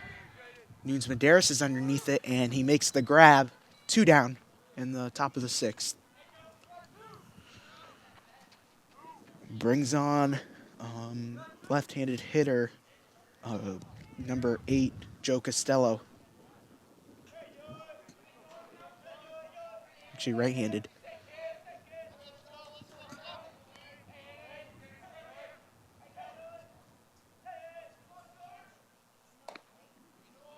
Outside. 0-1, 1-0.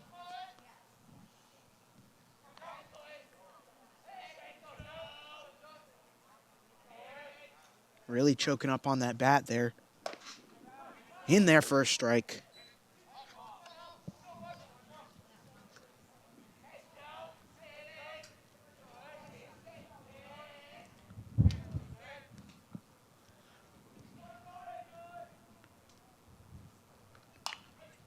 And a foul right in our direction.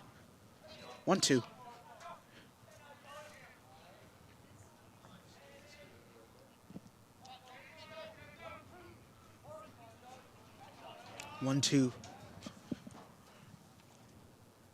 And a fly ball out into left. Cleaves is trying to chase that one down, but it's out of play out in left.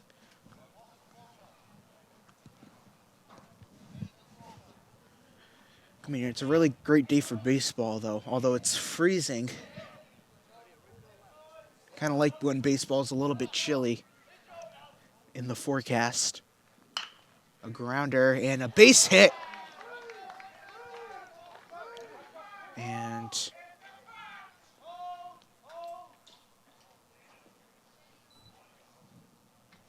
Costello, another hit for him.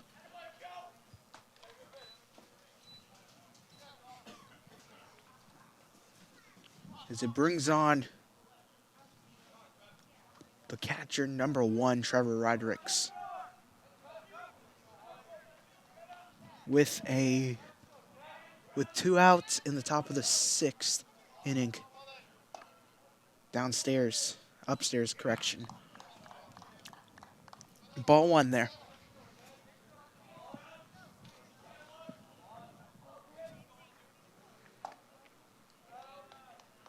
To the side, 2-0.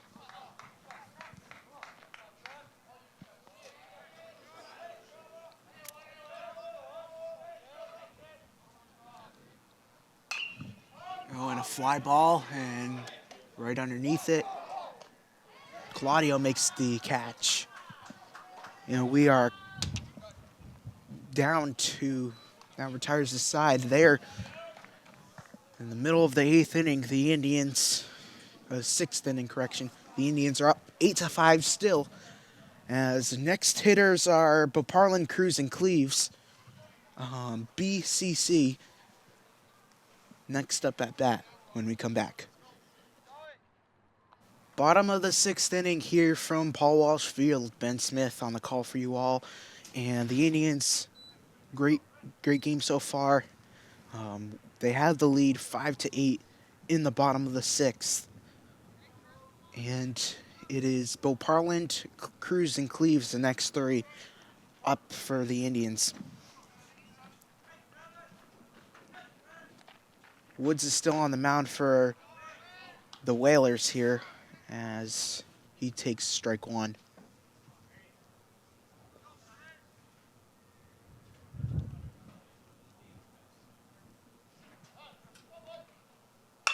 And a fly ball and a base hit here again for Brady Bo Parland.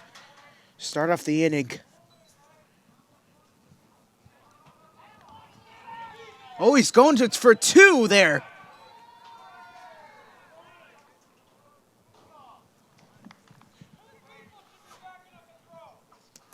Oh, they're going to pull him back to first.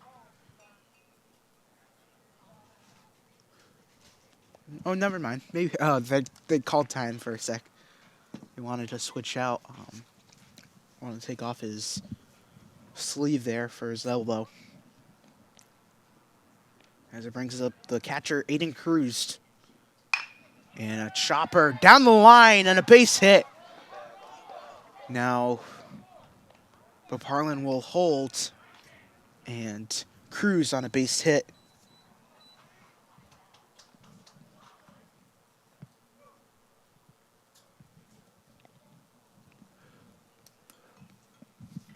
On a single there from Cruz.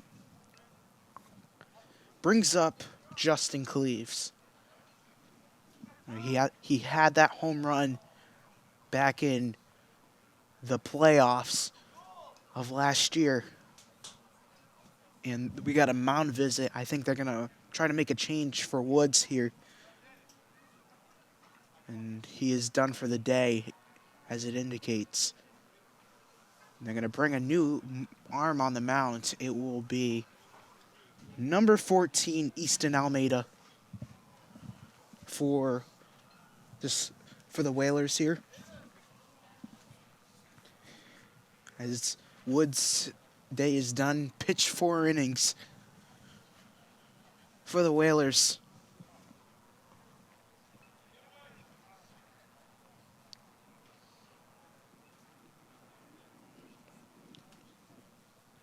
And then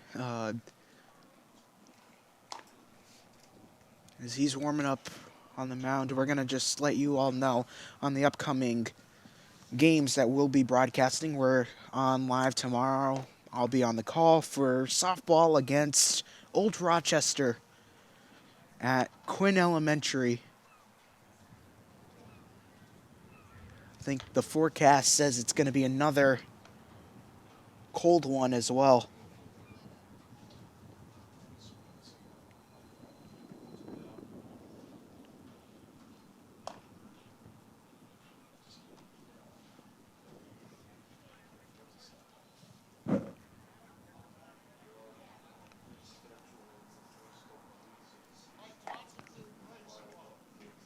We should have a good week next week, too. The weather looks like it's going to be accumulating very well.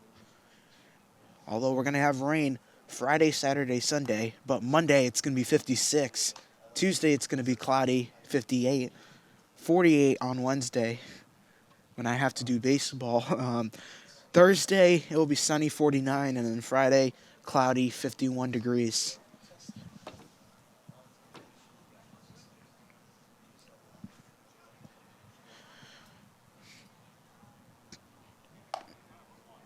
Usually it's the week that, it's so weird.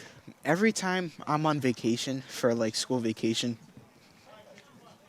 the week before, it's always nice. It is always nice the week before school vacation. And then when you're on vacation, it's 40 degrees. It's 2 days it's sunny and it's 60 degrees out. You're breaking out the shorts for only 2 days and then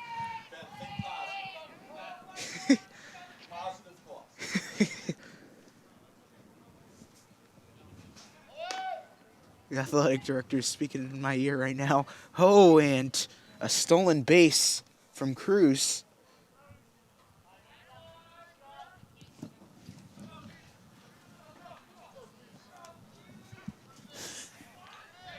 I mean, that's what it is usually. It's only like sunny for 2 days. You break out the shorts and then you're back to pants. And then the week when you come back from break, it's sunny. It's sunny and it's like 70 degrees and it's sweaty in the school and it's muggy. So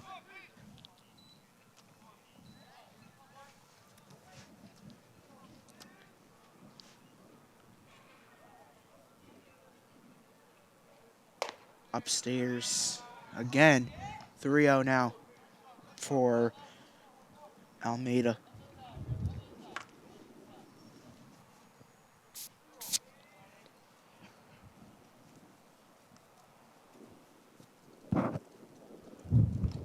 Ooh, and Dell will advance Boparland home, and it's 5-9 now.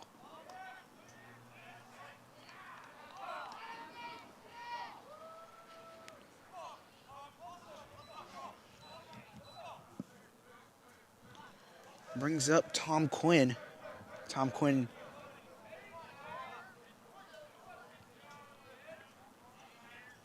only 0 for 2 today.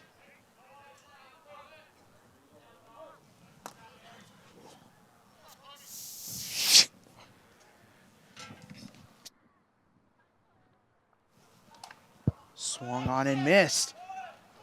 And that advances Cruz home.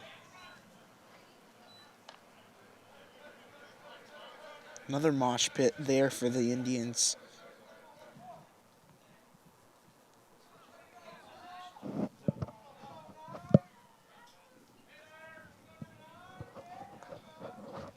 Still an 0-1 count with no outs.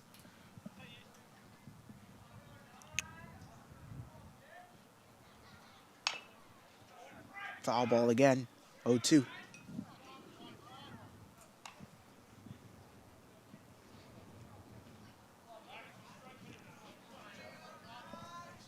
Double-digit scoring for the Indians today. 10-5 score. The Indians started off in the 6th inning with a pair of runs. Oh, outside there, and this is going to bring home Cleves.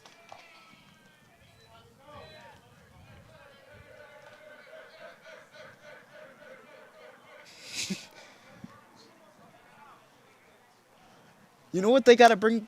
They gotta bring back like the Wally thing that the Red Sox have every time they score home run. I know they're celebrating in that dugout, or bring the basketball hoop. In those old Mookie Betts days.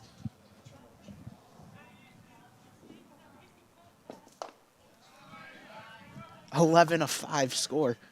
When you have a lead like this, you gotta have fun. So we'll just keep this a little bit of a fun broadcast for you guys on this Wednesday evening, 6 o'clock on the. Oh, and this is gonna go our direction. And out of play, and it's a foul. Great effort there by the catcher, Rodriguez. Trying to go underneath it, but to no avail. You have a 2-2 count.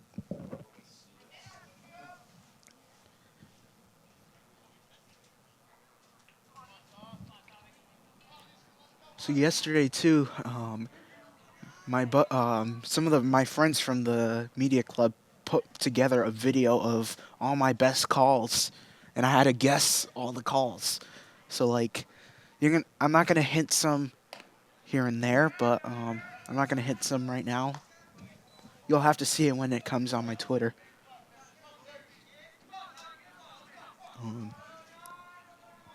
We have a 3-2 full count, no outs. And a fly ball, and it's a base hit again for the Indians. And it advances Tom Quinn at first, his first hit of the evening.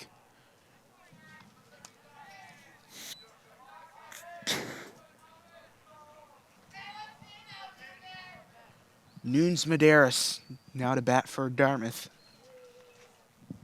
Nunes Medeiros is 1 for 3 today with a double, RBI double, and started. He struck out looking his second at bat and then flew out to right field.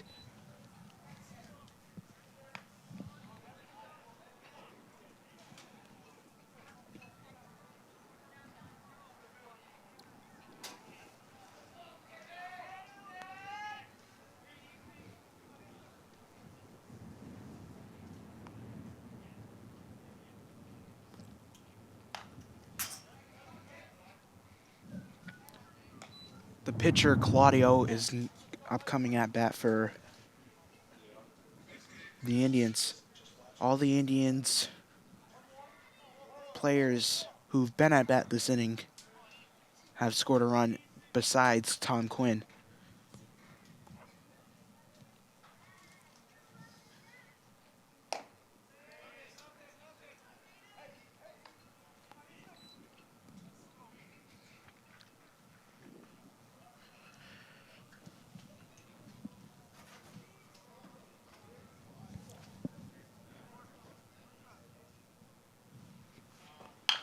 And a chopper down the middle to first. One down. And, oh, they're going to call him safe. Oh.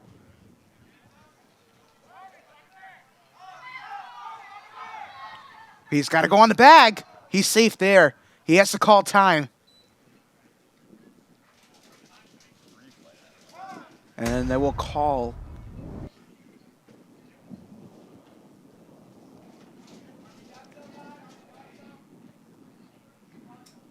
That looked like he was out. And they got, I thought he was out. That definitely looks like an out to me. As John Seed. And the umpires will huddle up here. Freites is going to talk to Tom Quinn.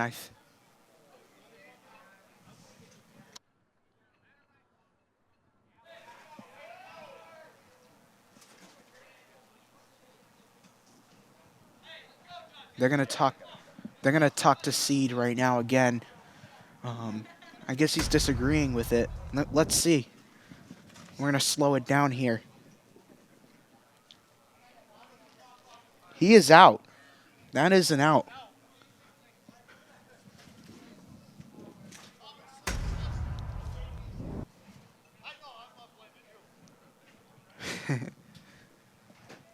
Seed is just...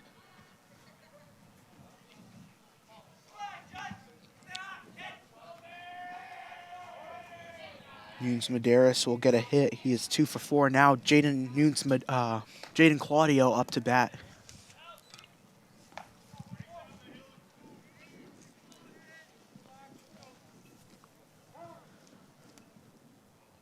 And we're going to get a mound visit from Rodriguez to Almeida.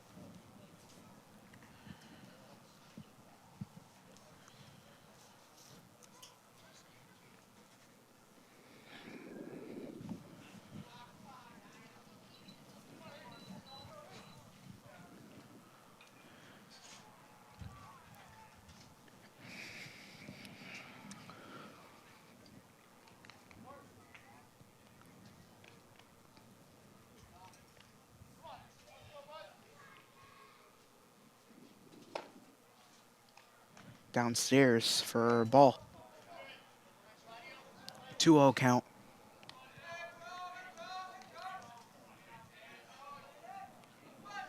I think he might have not tagged him in time. I thought, to me it looked like he was out. Tom was out, and that will be inside for a strike on the downstairs corner.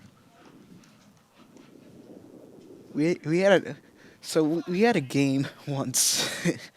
I do the PA. I used to do the PA for Maplewood baseball out in Fall River, and this was July, and we get another strike. 2-2 count now. the umpire right next would always scream. I'm sitting right next to him, and he was like, "Strike in the inside corner!" And like there was kids, there was just kids like laughing. I was laughing hysterically as Claudio strikes out looking there.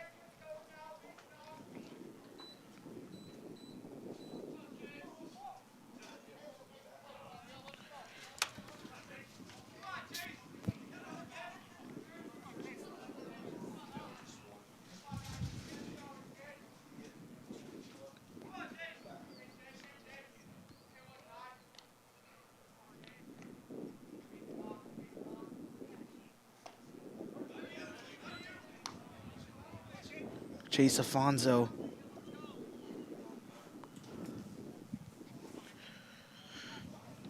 Up on deck is the cleanup hitter, Logan Stott, the transfer from Bishop Stang. Attempted to go to second there for Tom Quinn, no avail that time around.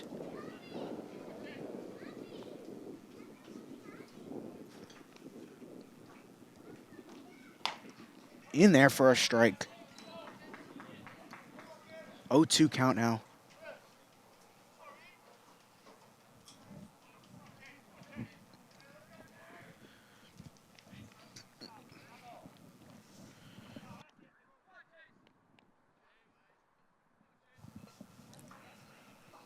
And a chopper down the middle. Scooped up, now to first. On time for the out. On a 4-3 play. Fielder's choice.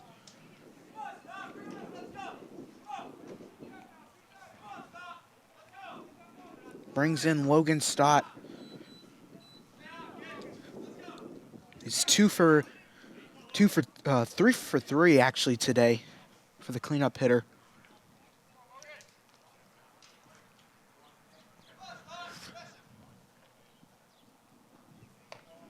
Upstairs for a strike.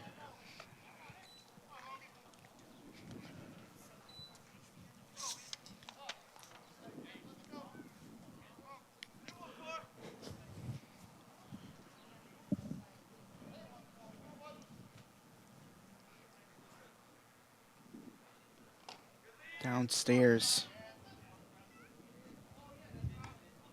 There.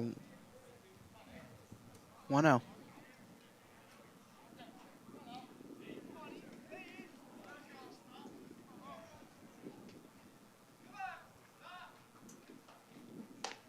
In there for a strike.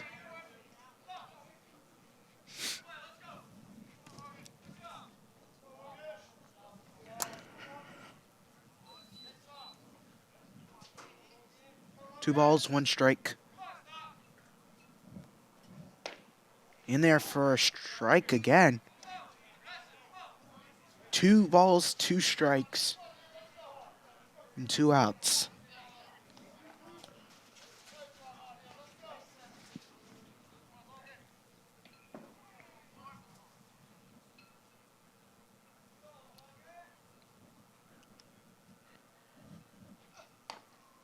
And no. Upstairs, that's 3 balls, 2 strikes, full count now. The leadoff hitter, Marcus Andrews, up on deck for the Indians.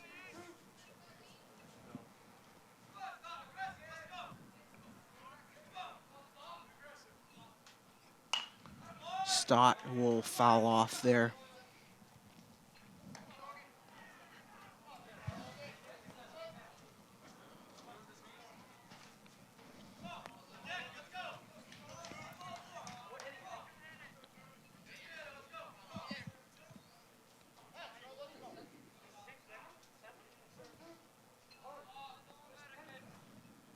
Three balls, 2 strikes with 2 outs. The 3-2 pitch from Almeida. Chopper down the middle. Oh, and he loses it. And this is going to be a run scored from Tom Quinn. And it's a base hit, and that will be an E6 there again.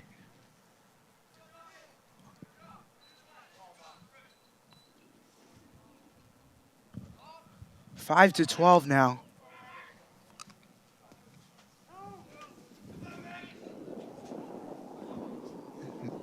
That just might do it for... Whew.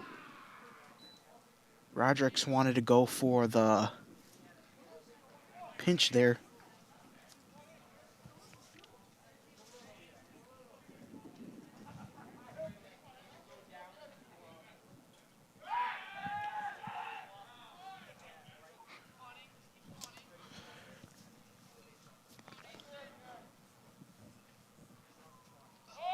And a chopper down the middle, a base hit once again. One run has scored, and it's 13-5. And an RBI double from Marcus Andrews.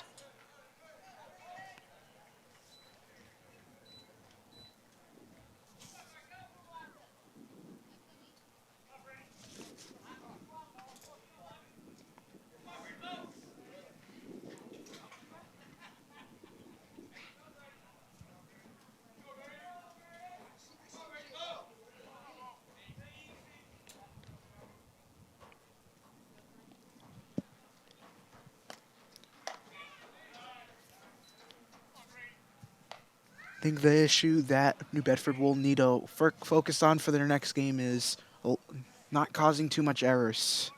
Errors can really kill your team down the trenches. So, and this is a young team too, so this team's more of mostly... There's mostly seniors, but there's some juniors and sophomores on the team. We have a man on first and second with 2 balls, no strikes, and 2 outs. And a strike there on the inside corner.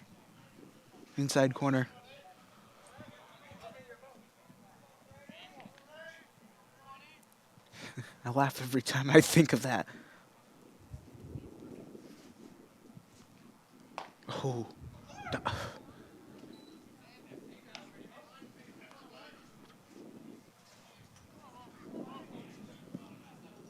13-5 score.